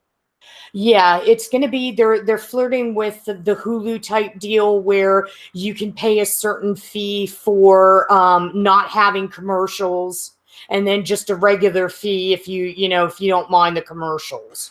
I love Sam Raimi. This isn't going to work, buddy. It's not going to work. I'm sorry. The people have tried that. It'd be just start your own YouTube channel and do that and monetize it. You'll make so much more money. If Sam Raimi just did 15-minute videos on a YouTube channel by himself with no middleman, but he probably gets people paying for it this way. Unfortunately, if he was doing a YouTube channel, he'd have to bone up some of his own money. But the creatives, they're going to have to get used to that. That's your new wave. People paying for your stuff is going to get a lot harder to do. You're going to have a harder time finding producers to fund your things now. It'll be easier if you save some of your own ducats and pay for your own thing. And that way, if it works, you get to keep all your own money. Yeah. And Sam Raimi's got his own money. Well, that's when you get your messy, you get everybody's fingers in the pie, so to speak. And you get the licensing issues. Compromise. And Sam Raimi's a great example of the Evil Dead. Hell, he doesn't even have the rights to half of his movies. I love it when Bruce was most of the crowd didn't know this, which was fun. That God, it was so great. It was like Rocky Horror watching Evil Dead in that big theater, and everybody's screaming at it, and who's bleeding now? It was so good. But Bruce Campbell's, he's like, yeah, we shot the intro, and we had to get new actors because we didn't own the rights to our own goddamn movies. It's just, and he did, he definitely went over the fact that Hollywood's kind of screwed up and. He was on. He was on. Sometimes he's not on. Okay. I've seen him before. He was on. He was on fire.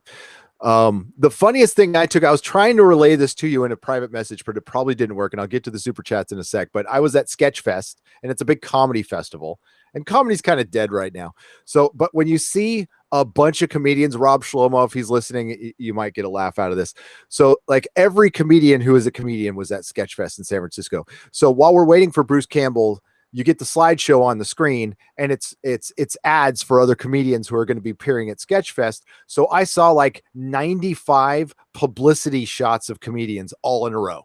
Wow. And when you see 95 comedian publicity shots in a row, you see how typical it is. And and they all have to do this publicity shot that's like, I'm zany yet serious, but way too cool for the stuff. And they have to portray that in a picture. And it's always like going, like, you have to see it. It was like me and some stranger I was talking to, we started by the end of the 95th picture, we're in stitches laughing because like, look, this guy's going to have his eyes, he's going to have his mouth open, but he's going to be looking to the left, and he's going to be way too cool for this. And we started picking it out, and I guess you had to be there, man. But yeah, no, I get it. The comedian publicity shots are hilarious. I heard there was a lot of drama there. Like somebody tried to stab somebody in the balcony. A woman tried to rush the stage and got blocked by security. Yep. No, there was a huge fight in the balcony. And a knife was pulled. Yep.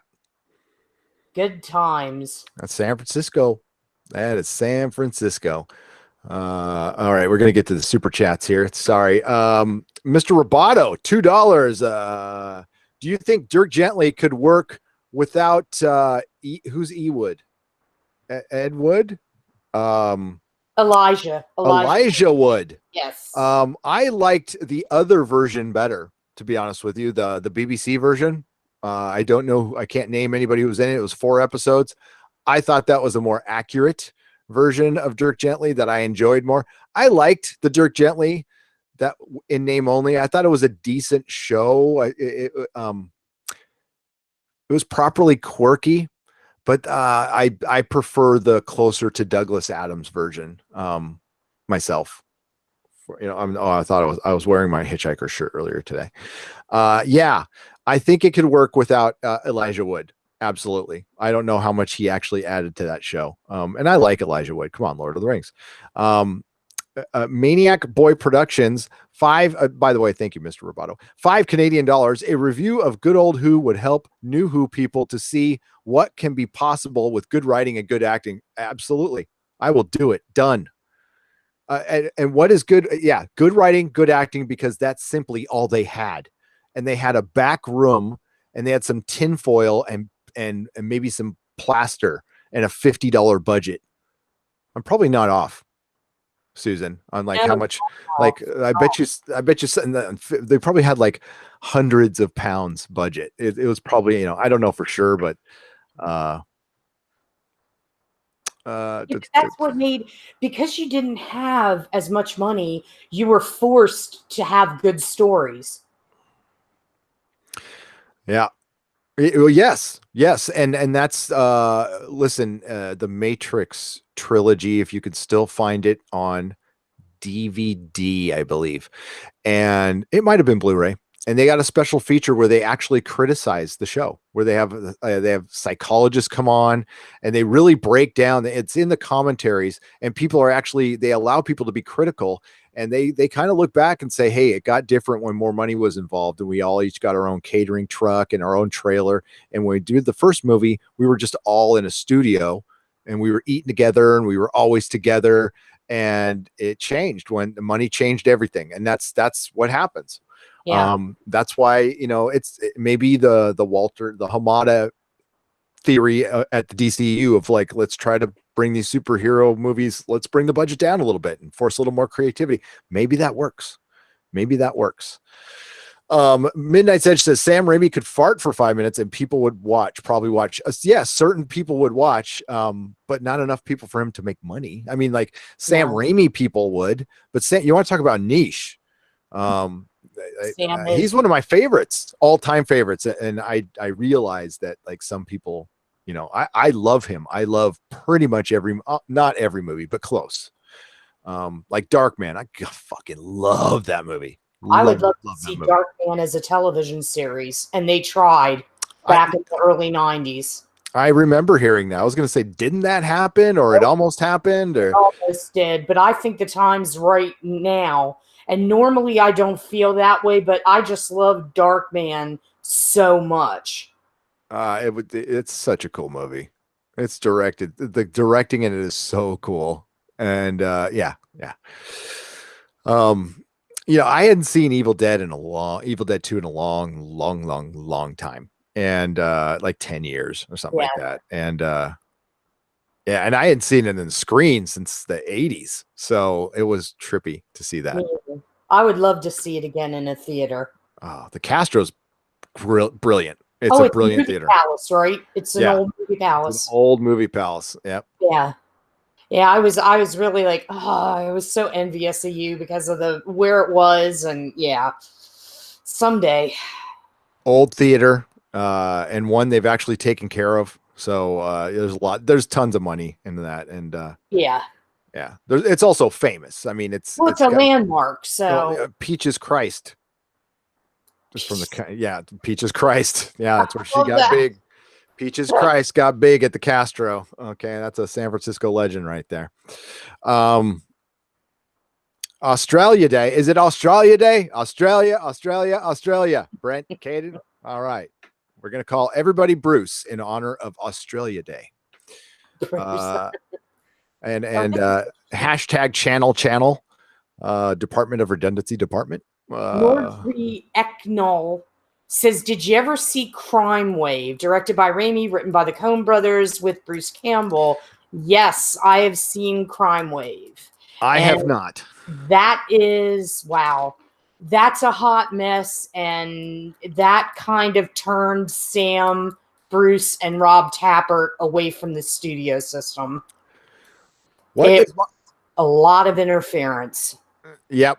Oh, yeah. Bruce Campbell told that story. What is my opinion of Encounter at Farpoint and the first season of Star Trek The Next Generation? I couldn't believe it got a second season, Sean. I watched every episode live as it aired. This was back in my heavy partying days, too. I was 17 when it aired. 87, right? So 17. I wasn't living at home. I was living at the like a crass house, a punk rock house in Encinitas, where like the lights were barely on, and there was a bunch of runaway kid punk rockers living in a house doing a bunch of dope. And I was going to school still for a little while. And I remember watching it and just going, this sucks. It's terrible. But we watched all of it anyway, because it was Star Trek. And listen, that's why people are watching Star Trek Discovery. Okay. Because they're still in it's Star Trek mode. But that will only last for so long. And believe me, Midnight said you're probably hearing it too. I know Doomcock's probably hearing it. I heard it in the live stream last night. People are like, how could you not like this? This was great. I'm like, okay, well, I equally will ask, how could you like it? I don't understand how you could like it. It's you got what happened is the expectations got lowered from season 1, and now they like throw you a Ritz cracker and it's the greatest thing you've ever tasted. The whole Eddie Murphy Ritz cracker thing. It's not. It's snake oil. They are the epitome. They being Bad Robot, Secret Hideout Productions, are snake oil salesmen. They come into town, they sell you soda pop, they tell you it's a cure-all, then they get the hell out of there, and about 4 or 5 days later, you realize you're still dying, but you got a soda pop. That's pretty much what it was. Comedy is under fire. Yes, book Hermit, it is. Comedy is, it's not under fire. They ran like cowards like freaking cowards. I'll be a little harsh on them. There's a couple comics out there who are trying to stand up, but for the most part, they all ran because they want to get their sitcom deals or whatever. And there's very few people. It's, comedy and comic books are alike. They're two art forms that the artists who perform in it, comic artists and comics, both want to get the F out of their field as fast as possible. Comic artists want to go design movies or have their property picked up and they can stop, because drawing is art is hard. They're woefully underpaid. They are. And comedy, they want to go star in movies and sitcoms, and they don't want to do stand-up anymore. There's very few people. I mean, it's still out there, but there's very few people who just love stand-up. That's what they love. Funny is after they get that deal, and when the show folds or they're older, they go back to stand-up. Yeah, I always loved it. Yeah. Okay. Yeah, that's like the stand-up is there's nothing like, I can imagine nothing beating it. Like when you're on a roll with a little crowd in there, that'd be the best. Yeah, that's instant gratification. You go to the movies, especially movies. You film one scene a day, you go home, and yeah, movies are hurry up and wait. I mean, I was an extra in one movie and I couldn't deal with it. It was so boring. I got a movie that's on my dark side right now. It's whoever the kid is who's in Workaholics, that show Workaholics, the main star. CBS Films is in San Francisco filming Lex. Well, they made it almost impossible for me to pick up my kid from school, so I blew through their shoot today. The cop was like, "Stop!" And I went right around him. I'm like, and I rolled down my window. I'm like, "Dude, I got to pick up my kid from school. I'll be gone in a second, but I'm not stopping." And I went right through their shoot, and the producer lady's all, "No!" And I went right by her. "Peace out, lady. I'm picking up my kid from school." And they blocked off the road I usually park at. And yeah, that's all I need to do is be late one day picking up my kid from school when I'm on, like, because when Mrs. Neurotic isn't here, and then I'll hear it for the rest of my life. So no, I'd rather get arrested than not pick up my kid on time from school. I can deal with the cops. Honey, I was in jail. Nice. So if I understand you correctly, Romulan ale cures disease. Loquacious primate, yes. It cures STDs. It cures STDs. At least alleviates the itching a little bit. So yeah, so the movie Lex, F you Lex, for blocking my street and like closing down a street next to a school, you jackasses. Ugh. And then the poor lady who's the producer, the line producer down there. I'm sure. Oh, listen, she's had to deal with driving San Francisco's all day. And the worst people are the bicyclists who couldn't go down. They weren't letting bicyclists go down the road. They are, I'm sorry.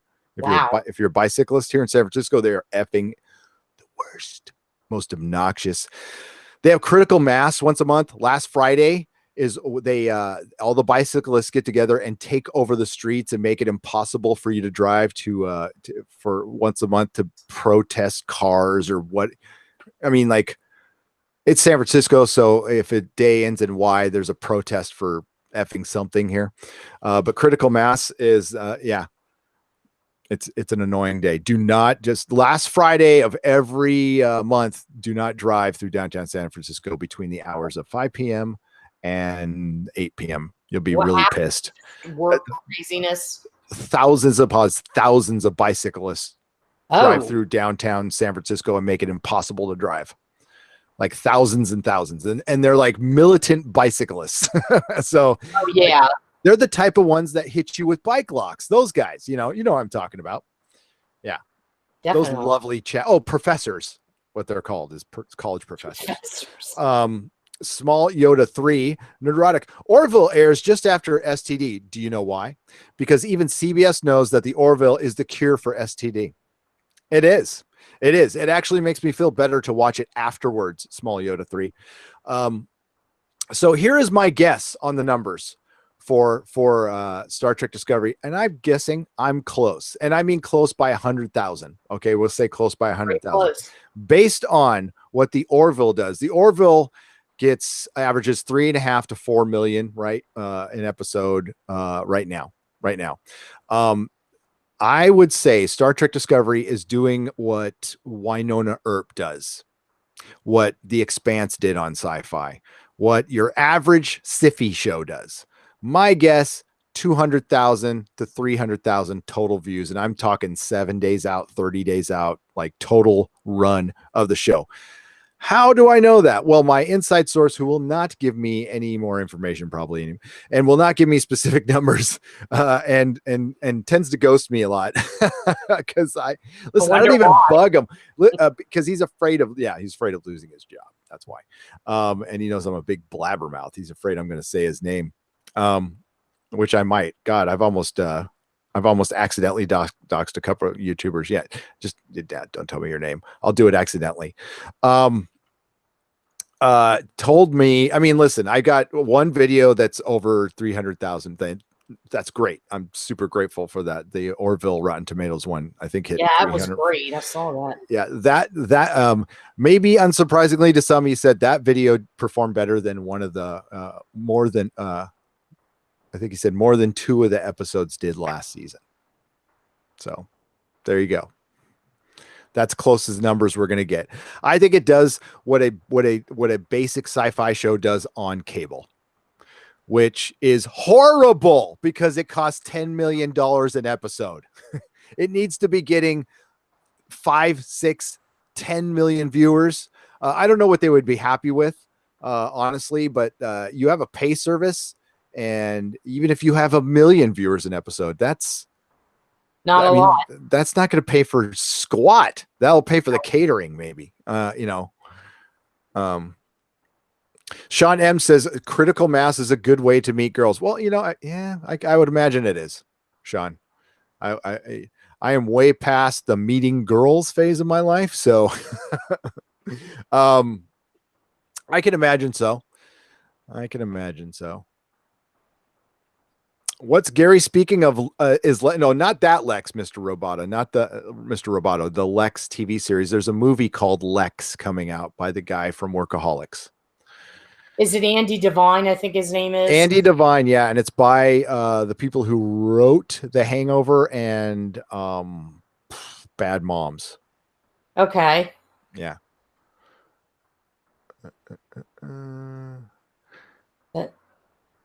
Yeah, I can just imagine. I'm surprised you didn't get arrested or they didn't follow you or flag you down. They can't. They not closing off the street it's like a courtesy. Right. So, I mean, the worst thing they can do is probably give me a ticket, but are they going to run me down for a ticket? And honestly, I was so pissed. I didn't care. Oh, yeah. I just didn't care. Well, I'm like, where am I supposed to park, dude? And he's like, just drive around. I'm all, just drive around. And then my kid can just like run along the car and jump in like Indiana Jones. Yeah. Okay. Yeah. Cool. Right on. Just drive around. I guess I'm like extra sensitive to all that because I got a felony speeding charge where I live. How fast were you going? I could have spent time in jail. So you had to be going 25 miles over the speed limit then? Yes, because I was trying to pass a truck and I got pinched by the police. Yeah, good times. I had to get a lawyer. Yeah. Ooh. Yep. It was scary. I thought I was going to the Gray Bar Hotel. Hey, some people, I've been in traffic court where people have taken a day. They're like, I'll take a day in jail over paying the fine. It's free food. I'm like, oh, all right, cool. Well, that's a bold move. Jody Shittaker asked me at Nerdrotic Channel, season 12 is now filming. Are you excited? I was so excited. I released a Rotten Tomatoes video just for them. That was dedicated to season 12 going into production. I had been waiting to hear that, and that was why I popped that video out. That was the reason for the season. Also, I mean, I had to do another one. There's a lot of reasons why I had to do another one, but I'm sure, one was kind of a response to something too. You can guess. A response without a response. STD and Doctor Who are the golden age of science fiction TV. They are, Jodie Whittaker. They are. And there's some other shows back there too. What was that? That name, Jodie Whittaker. I know, it's the best. It's the best. Sorry.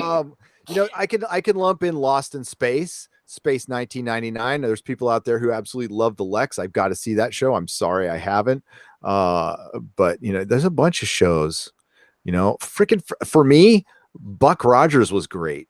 Battlestar Galactica. Gil freaking Gerard, man. Do you know what we used to call him? And this is bad for Gil, but we used to call him the poor man's Lee Majors. He was. He was. And you know what? That's not a bad thing. There's worse things to be than the poor man's Lee Majors. Okay. That's like being the poor man's John Lennon. It's like, there you go. Fine. I'll be the poor man's John Lennon. Crap. I'll be the poor man's Paul Simon. No, I hate Paul Simon, but I know some people love him. I'm not really into that folky stuff. Okay. Gary said my name, I'm wet. Oh, Jody. Whoa. Jody. Case Enemy Mine. Enemy Mine was a great movie. And it was also a great episode of Battlestar Galactica, which actually came out prior to Enemy Mine. Enemy Mine's a book, right? It was based on a book. So, Lex is nuts. Oh my God. Just these names. God. Sorry, I'm getting very juvenile, but oh Lord. These names are freaking awesome. They are. These people are so fucking funny. I wish Chris Chinballs would show up. Chris Chinballs is there. He's out there somewhere. The funniest guys, you weren't around when the whole Comicsgate thing was really flaming up, and there was a guy impersonating Mark Waid. That was the funniest troll I have ever seen. He was so good. He was so on point with everything. I think I don't know who the person was, but props to that person, man. That was some funny shit for a little while. It even got Mark Waid's attention, which is even funnier. Thank you, Kato. Every time I hear Battlestar Galactica, I do think of the original with Dirk Benedict and Richard Hatch and all that stuff. But then I also think of Edward James Olmos and him on Portlandia with "We have to be careful, psychologically speaking." Yes. Oh my God, I've never been to space. Oh, brilliant. And I always say that to people. We have to be very careful, psychologically speaking.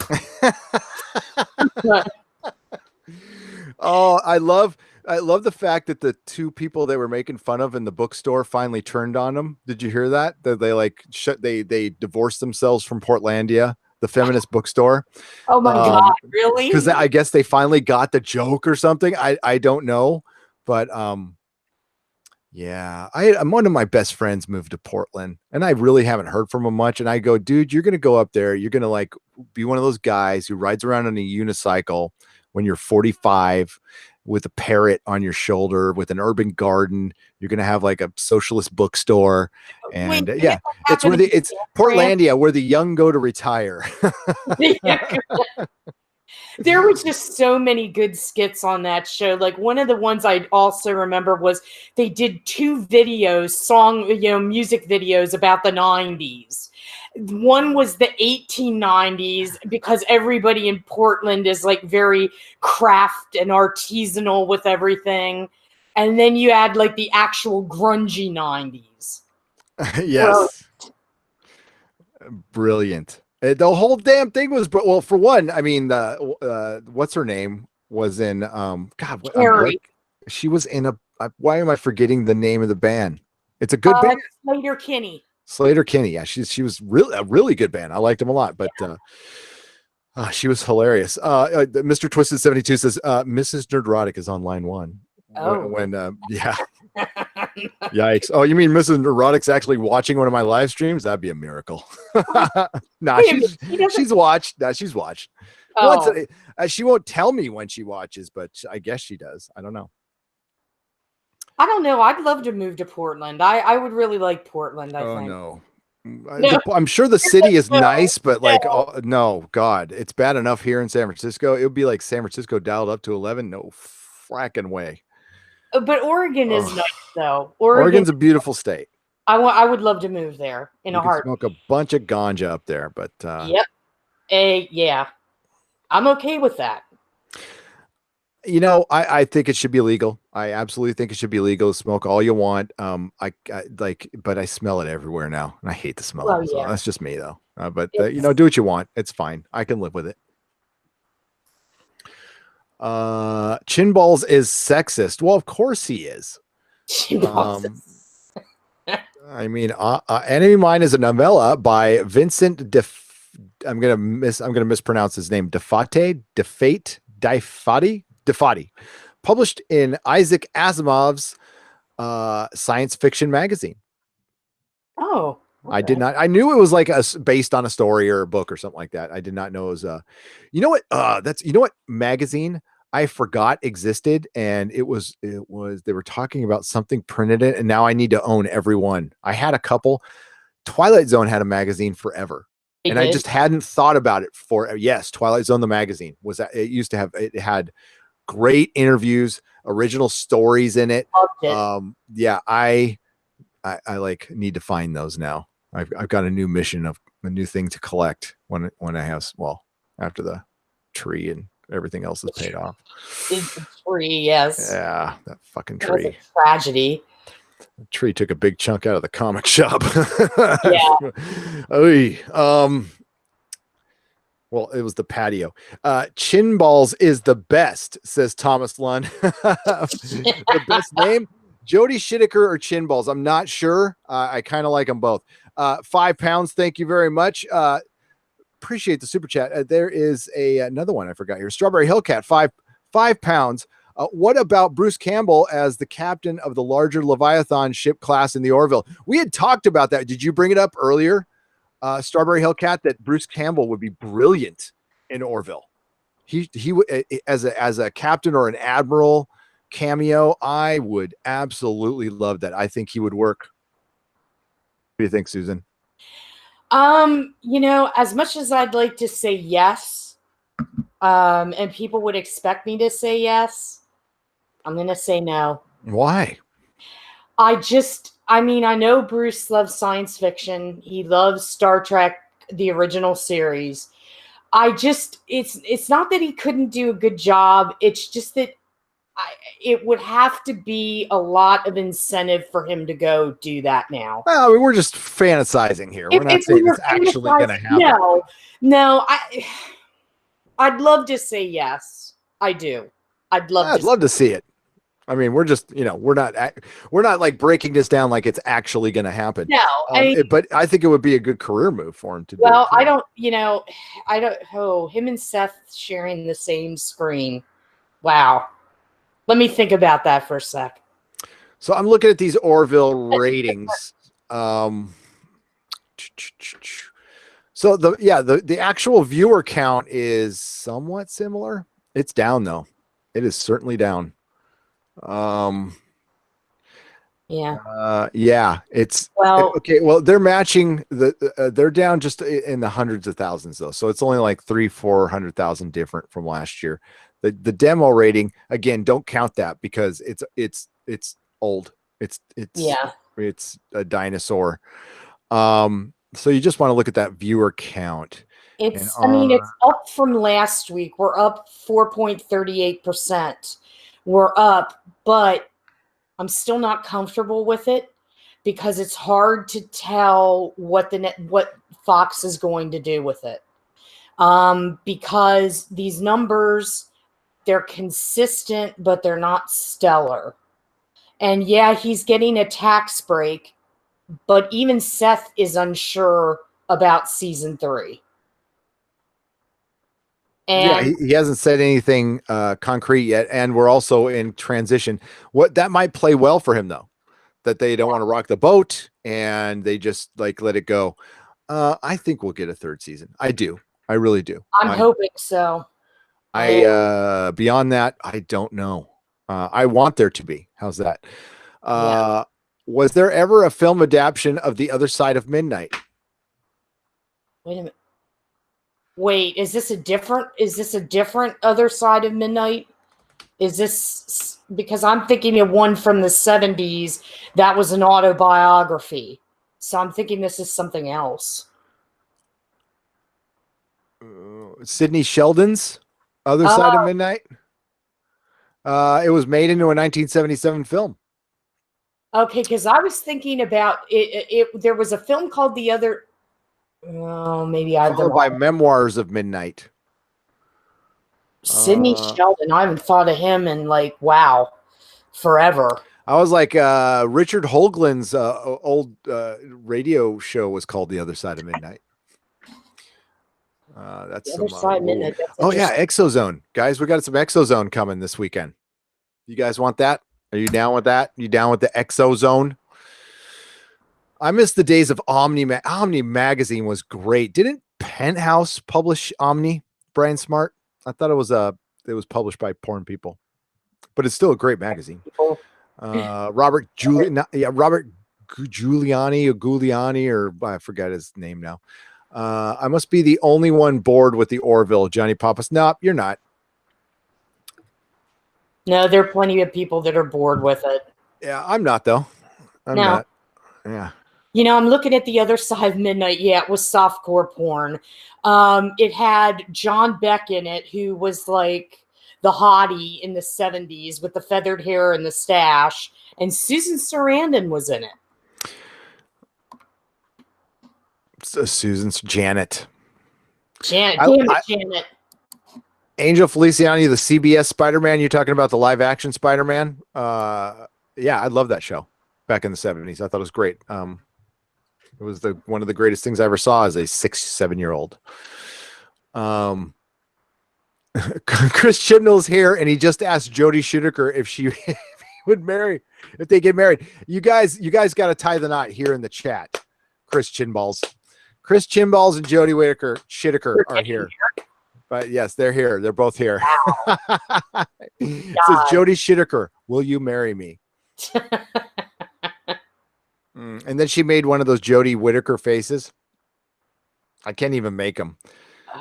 Yes, I do seek those out for the thumbnails. And believe me, it takes me all of 30 seconds to find her doing her facial contortions.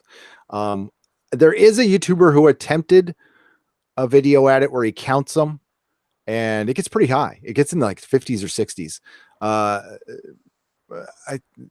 Those facial contortions are something else.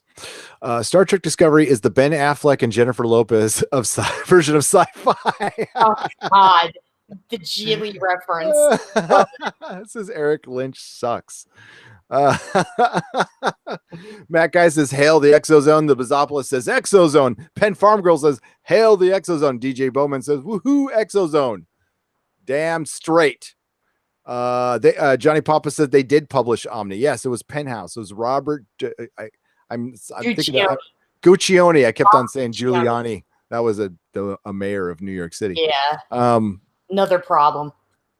Perth Comics. Yes. Prawn people, prawn aliens. Wow, that's kinky Perth. I grew up on Nicholas Hammond's Spider-Man. Loved the theme. Absolutely loved it. It was supposed to come out on DVD when Sam Raimi's Spider-Man movie came out. I pre-ordered the damn thing. It was ready to go, and they pulled it. So I don't know. It's probably freaking CBS. Now I have a version. That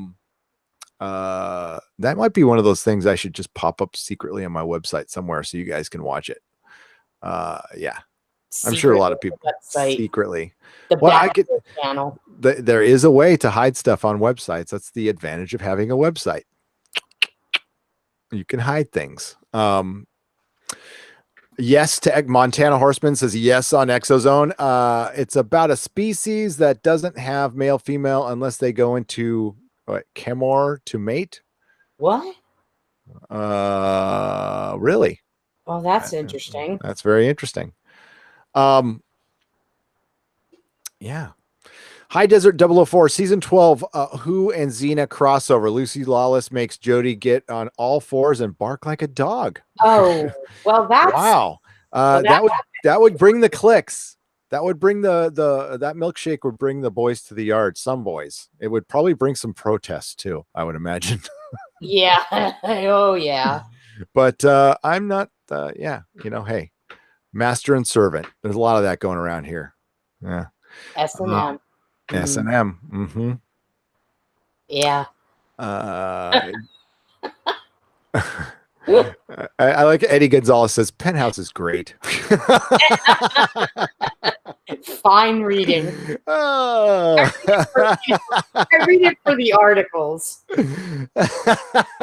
Yeah. So when you see random chats like that, I don't know why that makes me laugh so much, but it's just like you're going through. It's like great. Star Trek Penthouse is great. Penthouse. I like mac and cheese. I always memories. Me and Auntie Trekker have this little inside joke because we both live stream a lot. So once in a while, he'll get like this. He always people are messing with him in the live stream, so they're always going, "Read my previous comment," and then they're always like, "Auntie Trekker, have you seen some just random movie? What did you think of Ordinary People, Auntie Trekker?"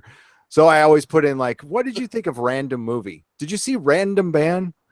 Well, you got to be there because sometimes we get the random. It's great though. It's great. I mean, somebody, I have somebody who's after me, and honestly, I have to do it.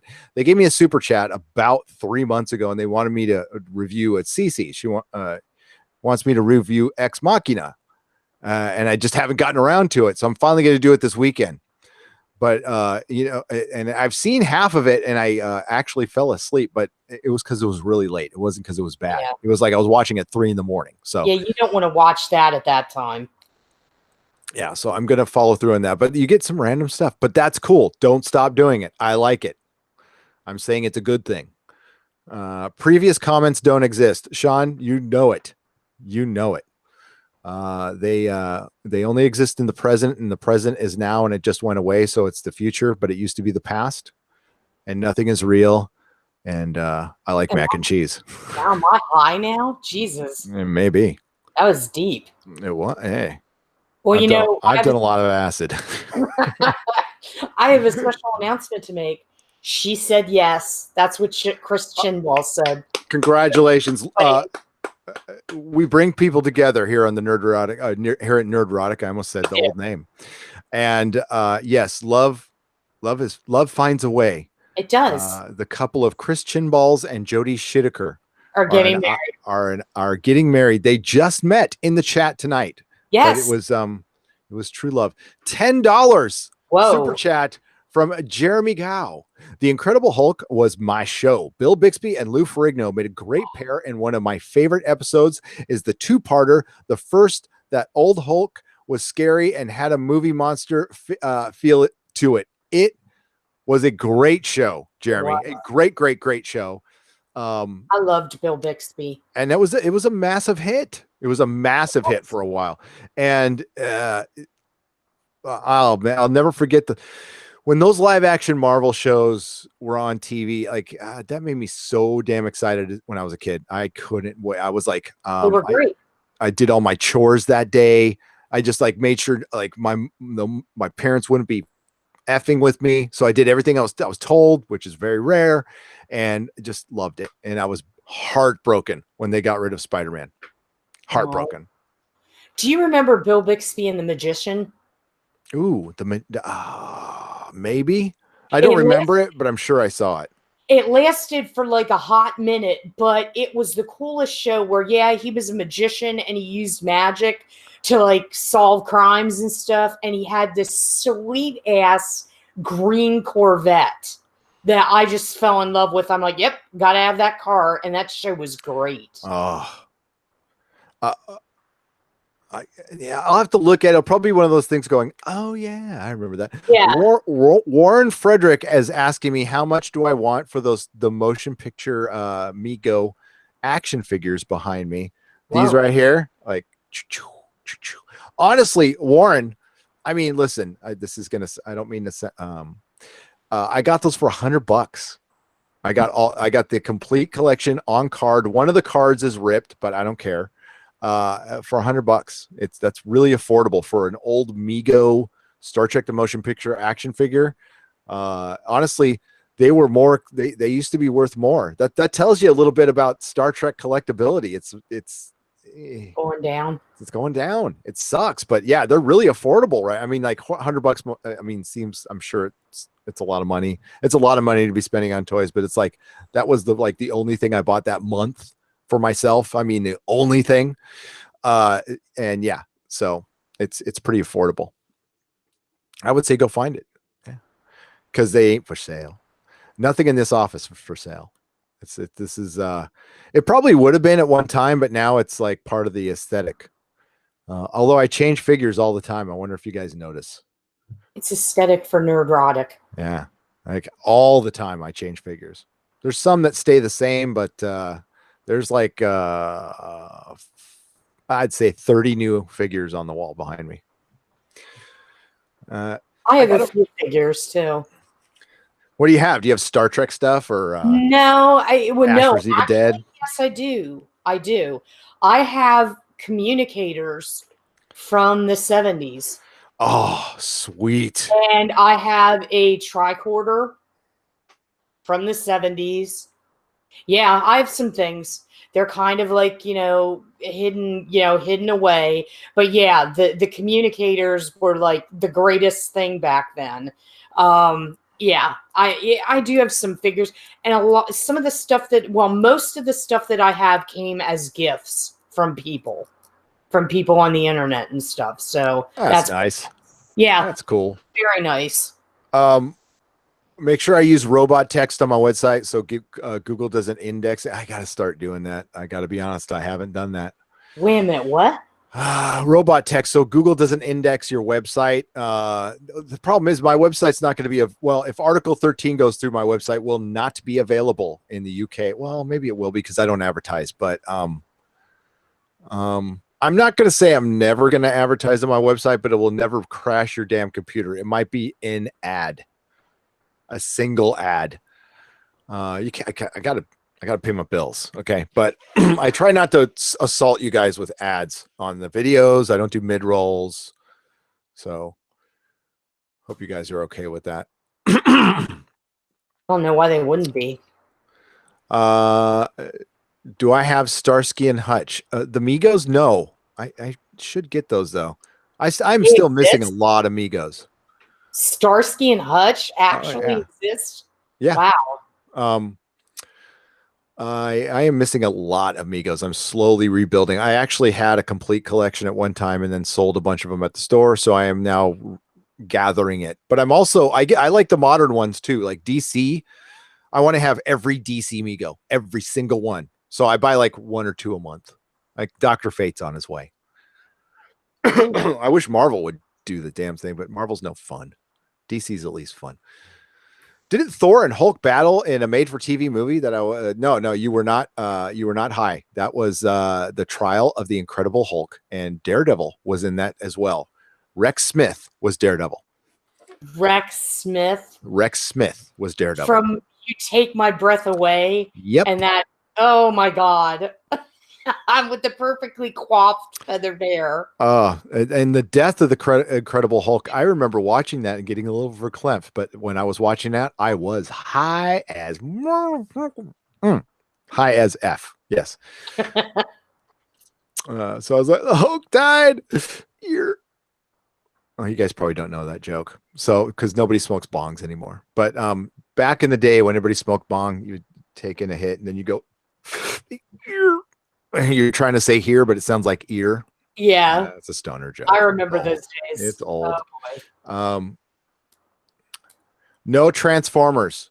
Oh wait, no, that's not true. I have the Optimus Prime 20th anniversary Japanese made one that was $100 when it came out. It's worth I don't know what it's worth now. I have that in the box somewhere.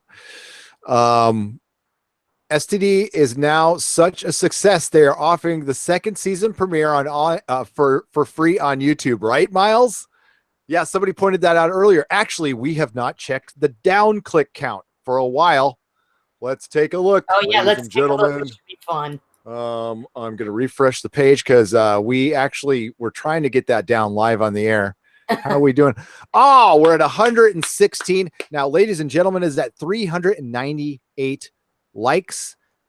Let's get that downvote going. It's got by the way, I was did I say there was 999,000? No, it was 99,000 views. 99,000. That's I don't not know if a I lot. said that. No, it's not a lot. So it's at 114,532. It's been out for 24 hours. The channel for CBS All Access only has 82,000 subscribers. Probably doesn't offer much.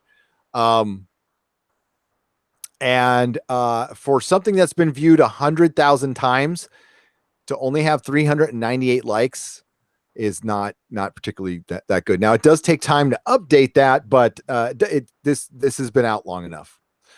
So yes, don't forget to. Oh, I could probably link this in the description, can I? They wouldn't kill me for doing that. Oh yeah. Do you want to do that though? Oh God, yes. But then what if you get demonetized? Oh yeah. Okay. Yeah. Well, it's easy for you to search. All you have to search is Star Trek Discovery Season 2 premiere episode, CBS All Access. God, I hope my review comes up in the recommended right next to it. You're in the you are in the Orville on YouTube. The Orville channel. Really? Yeah, we're on there, yeah. Nice. How'd that happen? Oh, just recommendations? No, I guess they go looking for people that do the Orville, that talk about the Orville, because there's a bunch of different people on there. Wow. Yeah. That's amazing. That's great. I love there that. You go. That's cool. See, that's good. It's better than having people. So I'm looking at my recommendations, which I can't show, but my recommendations are, and this is based on who I search, okay, guys? But so it's got Star Trek Discovery. It says up next, Ghostbusters 2016 Patient Zero for SJW Hollywood Part 1 by the World Class Bullshitters. Then after that, Star Trek Discovery News and Rant by Overlord DVD. And then this one, Ancient Egypt Documentary by Justin Walsh. Black Panther, this generation's Citizen Kane. That's a joke. World Class Bullshitters. Astounding Ancient Discoveries. Wow. And The Great Star Wars Lie. Archaeology discoveries that mainstream historians hope you never see.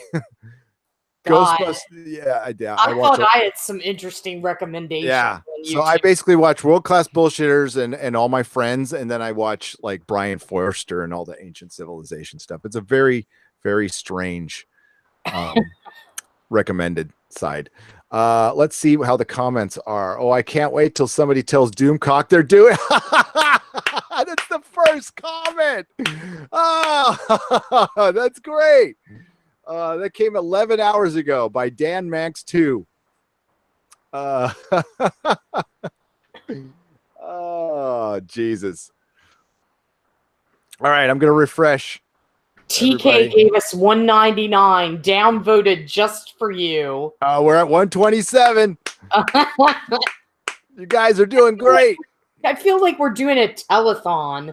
We are. We're doing a downvote telethon for Star Trek Discovery. Hi, CBS. CBS is coming in here and they're going to do some damage on this little.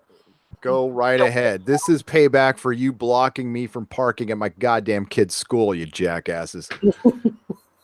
And for Star Trek Discovery. Let's be real. Yeah. STD is now okay. Let's keep going down here. Thank you for the $1.99 super chat for the downvote as well, TK. You are wonderful. Why would I downvote it when I gave it no attention at all? Motanui, that's actually better. I have to say that is better. Downvoting is interaction, but it's fun. But Motanui has a good point that completely ignoring it, ghosting Star Trek would be the best possible thing you can do. I try really hard to mess with the article neutral network algorithm behind the YouTube recommendations by watching as much crazy unrelated stuff as possible. Loquacious primate. Yeah, you just spend like 5 or 10 minutes like going from PewDiePie to like people who make balloon animals to, you know, a car, working on your car tutorial. Yeah, just do that stuff. I kind of have that going on with the different stuff that I have to watch for research and everything.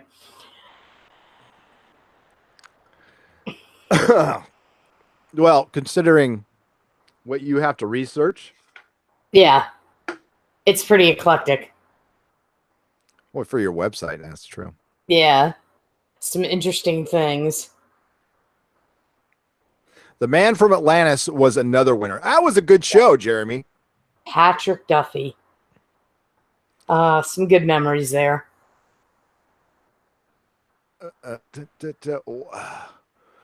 What? There is a season 2 of STD? No, there isn't. I don't know what you're talking about. We're ghosting it. We're ghosting it now. I don't think people are ghosting it right now. To be honest with you, I'm going to go. I wish they would, but. Well, actually, you know what? There is a lot of that going on. To be honest with you, there's not a. It's the 134. It's at 3 people have liked it since then. But we're beating him like 10-1 right now, so that's good. I think that's we'll spin that 3 people into like 30,000 people. Oh, we're probably bringing it more clicks than it deserves.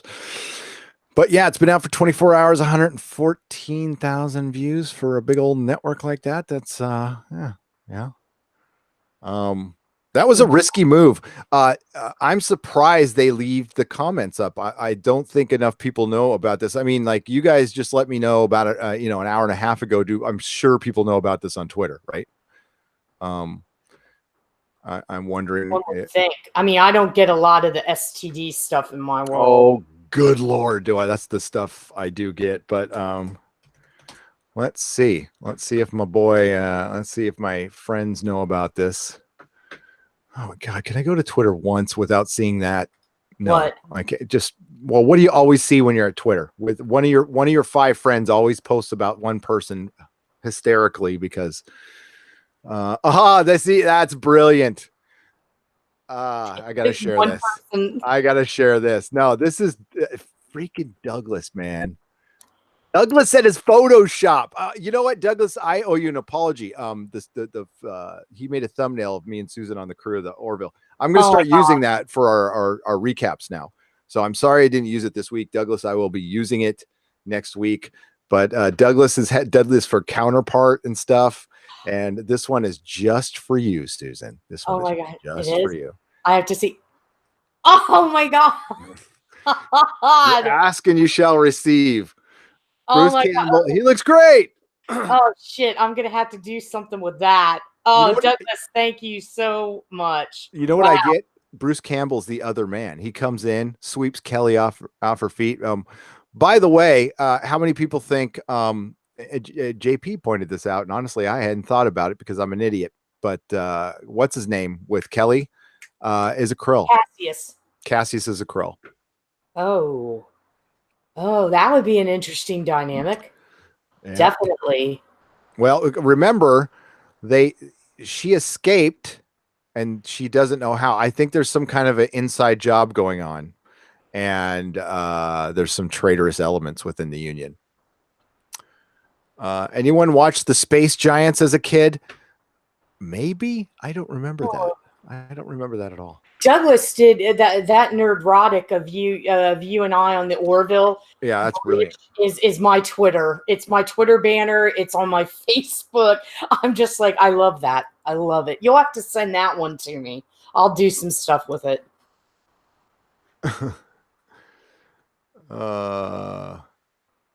Doomcock just like our tweet. Doomcock, are you watching, dude? Did you see that Star Trek Discovery is on for free on YouTube? I like, has nobody said that? I can't. No, I don't think anybody's. Did anybody share that on Twitter? Like anybody? No, I mean, I do get some STD stuff, but I haven't seen that at all. I'm trying to see it my notifications, see if anybody's put that in. Yeah, there it is. No, that's not it. Oh no, that's somebody talking shit about me. Oh, nice.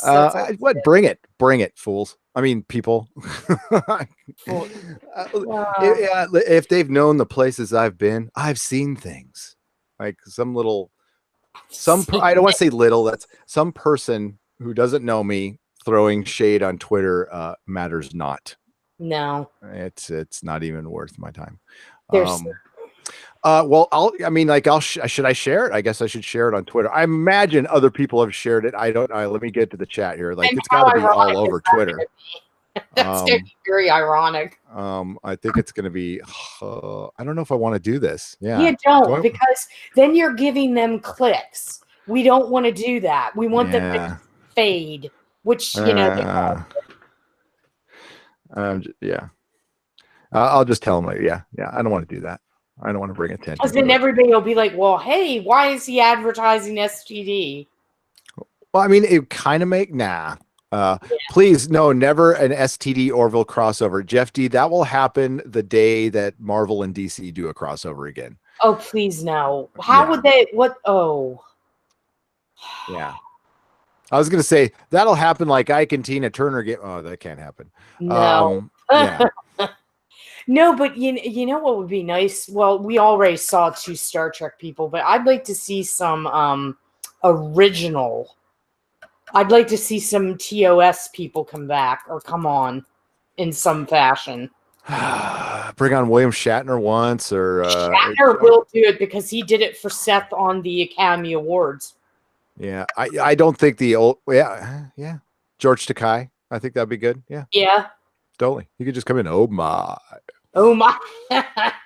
How about a STD Doctor Who crossover? Jodie Whittaker, that would actually probably work aesthetically. That would work wonderfully. Jodie could make facial contortions to all of Michael Burnham's awesomeness. Like every time Michael Burnham does something awesome, somebody always nods affirmingly to her, like, you are awesome. And Jodie could just go, oh, that's awesome. Me and my fam are going to go on the disco, and we're all going to like buy pop vinyls and be cutesy pootsy. And nothing matters because we're in a postmodern world. I think I just threw up on my somewhere here. God. Jodie Whittaker just wished an STD on William Shatner. STDs are afraid of William Shatner. Okay. They do, like, an STD could try to get on William Shatner and he would punch it off if you could punch an STD. There you go. Shatner's probably had all the STDs. Yeah. Yeah. Shatner might have invented some STDs. Well, listen, hey, that TK, that if you had Ray, Jodie Whittaker Doctor, and Michael Burnham on one screen, I think it would create a singularity and destroy us all. It would be a paradox. It would be a paradox. They would have to like use CERN to create a time vortex to help us from that one.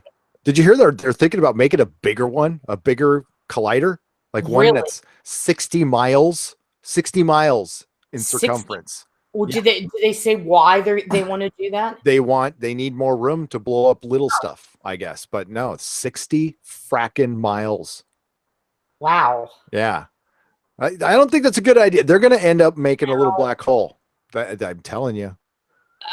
Some people have already theorized that, we do have some black holes here. Well, the Mandela effect, they blame CERN. So my audio is off by like a half second. How long has that been going on? Have you noticed anything, Susan? I'm on YouTube. Let me say something or just talk right now. I'm back on Google Hangouts. Hang on, let me get... I'm watching you now. I'm having sync issues lately, and I need to if you guys see that, let me know immediately. See, I'm looking at you right now, and your mouth is matching what you're saying perfectly. Okay, it's probably sometimes the sync goes off, sometimes it's on, but I'm gonna take down these windows. Usually that's what does it. Too many windows. Too many windows. But I pay a lot of money for internet. That should never be happening.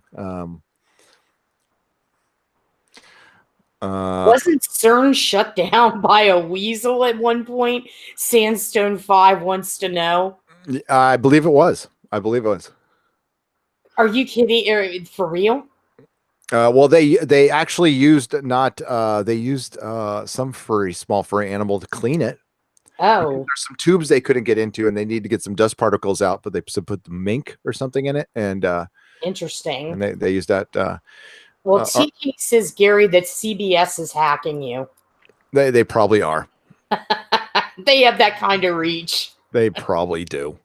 If this thing gets demonetized, I would not be surprised. TK down and voted for us. That was nice. Okay, so we are going to wrap this up, folks. It's time to wrap it up. Looks like we got some people dipping out. Plus, it's late for Susan, and it's getting late for me. Especially since I'm gonna be right back at this tomorrow night for the Exozone. So plus I have an Orville video to do still. Got an Orville video to do. Yeah, I'm gonna spread them out because I'm not gonna kill myself. It's just not worth it. Yeah. So I dropped the Star Trek one tonight. I'll do the Orville one tomorrow. That way I can take a little more time on it. And that way you get something over the weekend. Then of course the 2 live shows we will be doing over the weekend are True Detective and Counterpart on Sunday. They don't bring a lot of clicks. I just do them because I like those shows. I just simply like the shows. That Counterpart is so sad, though. I think it's going. Oh, it's done. Yeah. There's not much we can do about that. So our patrons will be coming across there. In the meantime, we'll read your chat still. We'll read your chat. YouTube pads views. I've seen cases of vids being less than 5 minutes old with 100K.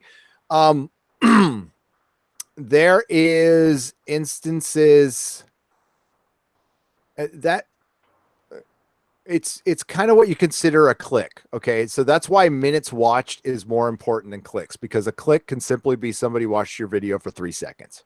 Yeah, that's true. That's it. So, honestly, your minutes watched is what you want to keep an eye on. That's the most important thing. If you do a lot of short videos, if you do a ton of like 10-minute videos, then your minutes watched is probably you want it to be like 5, 6, 7 minutes. When you do a bunch of live streams like me and videos, I have no freaking idea. Ours is pretty decent. We have a pretty decent retention rate. So always have. So no complaints there. We reached 4 million views. So back in November, we had 1.3 million views. It took us 4 years to get there. Now, the first 3 years of this channel, I really didn't care. I wasn't putting much stuff up. Been doing this podcast for like 5 years in some form or another. My very first one I did with my oldest son, which was, for those who don't think I'm a Doctor Who fan, our first podcast was a Doctor Who podcast. It was Time of the Doctor. It was Matt Smith's last episode. I had a horrible cold, and we recorded. Wow. I was in my downstairs office with a horrible blue mic that I forgot to turn on. So it was the computer audio, and it was me and my son talking about that episode. You could find it on nerdrotic.com. All you have to do is search podcast, hit Time of the Doctor. It'll pop up. If you really want to listen to that, that's our first podcast. That was 2013, December 25th, 2013. First official Neurotic podcast. It was January 7th, 2014. So we've been doing this for a while, and this is worked out. So I want to thank the super chats here. Oh God, Jody Schnicker, my sonic screwdriver got an STD from a black hole. Oh my God. On the nose, but funny. Okay, thank you for the super chats. Chris, Persia, Scaro, Trek, Thomas Lund, Aaron Hemmen Ezel.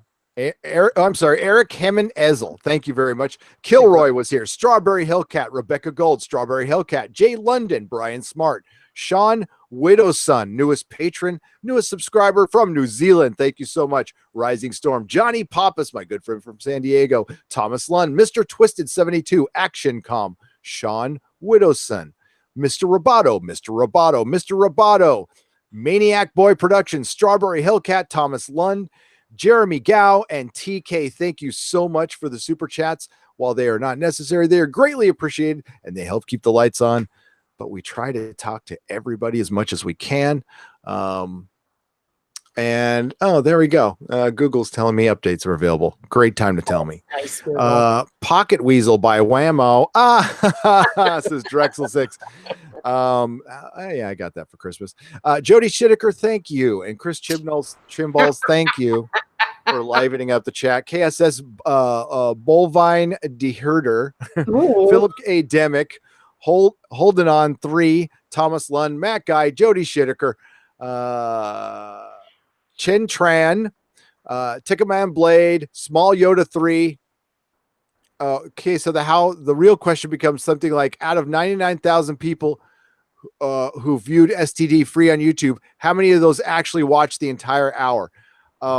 I would base it on the average view time per minute's watch. It's going to be like 1/3. So I would say 30,000 people watch the entire hour. 30,000. Wow, that's lowballing it, but yeah, probably right. They could go in and pad these though. Yes, there is a way you can buy views and stuff like that. If CBS had to go to that, I would, at that point, CBS, I'm talking just like you're a guy or a girl, just person to corporation, pull the plug. If you have to manufacture views for something that's costing you 10 million an episode, pull the plug. Just pull the damn plug. Factoring in AFC championships into our ratings, which is unheard of and strange. It wouldn't be a far-fetched notion that they would come in and pad their views on YouTube. There used to be a cartoon called The Echo Zone. That's cool. What's the topic? I believe ancient civilizations. I think we're going to finally go there. I might not shut up about that. That's my favorite topic. Cato Roan, thank you for the wrench. Mary Ashmead, thank you for the wrench. Brian Smart, Johnny Pappas, Mako, if you're out there, Movie Fanobi, and Viking Bitch, who is on the mend, I believe is on the mend. She got into a bit of a thing, so I hope she's on the mend. Kronos, Jim J, Keith Oliver, Juan Suros, DJ Bowman, Sean M, the Bazopolis, Montanui, Angel Feliciano, and Rebel and Loki Dramatics, and Daria Morgan Dorfer, High Desert 004, Jeff D. I'm trying to go higher. I don't think I can. I mean, I could, but it'd be illegal and I shouldn't do that stuff anymore. Dax Jacobson, Strawberry Hellcat, thank you very much. If I missed your name, I'm sorry. I try to read off as much as I can towards the end. Our next live show will be like those recaps, but our next open live stream will be Monday for the Nerdrotic Nooner. So check it out then. The Orville lives. Yeah, Thursday's crazy. Like I got to work that Thursday thing out because like doing 2 live streams and 2 videos, it's a little bit too much. And then I recorded a video that day. I was destroyed. So I will see you guys tomorrow for the Exozone. I think we're going to be talking about ancient civilizations. Hopefully we'll have Jeff Hicks from the World Class Bullshitters on with us too. He is invited. Jeff, if you're watching, love you, man. By the way, I was on the High Council, so check out last week's High Council because I was on the High Council with Anna, that Star Wars girl who's very nice and could kind of bring it. Like, yeah, and very impressive. No, she's really cool. Jeff Hicks is cool. World Class Bullshitters are great. Geeks and Gamers are great. Jeremy is great. Love all those guys. Please subscribe to my friend Doomcock. He's woefully undersubscribed for how great of a YouTuber he is. So please check him out. And Susan, plug your wares. Sure, you can see me at 1428elm.com. You can also get a hold of me on Twitter at Susan on the Ledge. On Instagram, I'm at De Facto Scribe. And if you like sci-fi, horror, and that, you can go ahead and subscribe to us. And you can find 1428 on Facebook and on Instagram as well. Yes, 1428 is one of those special sites that does not shill. Okay, they are 100% non-shill. We don't like that around here. We don't. Yeah. I understand why some of you got to do it. I do, but I'm asking the media to be like Susan, be brave. Come out and say, you will find out that you don't need to shill. If somebody from the media actually steps out of that echo chamber and brings it and brings their real voice, what they really think, they would be surprised. They would probably be surprised. And forget your peers, forget what they're saying. Don't worry about your peers. Everybody's all worried about their peers. That's one of the better things about YouTube is we're all kind of in our own little rooms doing our own stuff. And we're not thinking about other YouTubers and what they think. At least I don't.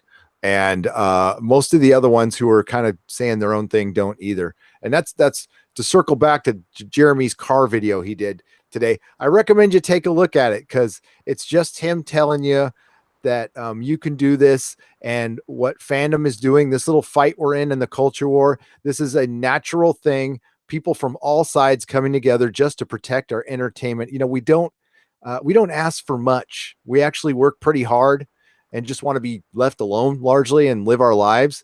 So don't F with us. Don't F with our Star Wars. Don't F with our Star Trek. And if you do, there's going to be consequences, right? We would hope. We would hope. All right. Susan, say goodnight. Night, everybody, and thank you for joining us. We know Friday nights are kind of hectic with all the live streams and such, but we really appreciate you staying with us and checking us out. Couldn't do this without you, so thank you very, very much. I cannot thank you enough. We had over 400 for most of the live stream, and anybody we have is great. Anybody, listen, when we started live streaming, we had 3, and that's fine. And one of them was probably me on my other monitor. Brian Smart was there. Our boy Brian Smart was there. So thank you guys so much. Thank you to all new subscribers. Welcome. And we will try to not let you down. Okay. And really, this is a place you can come and speak your mind. And it is cool. Even Chris Chimballs. May the small folks sing songs of your greatness. Good night.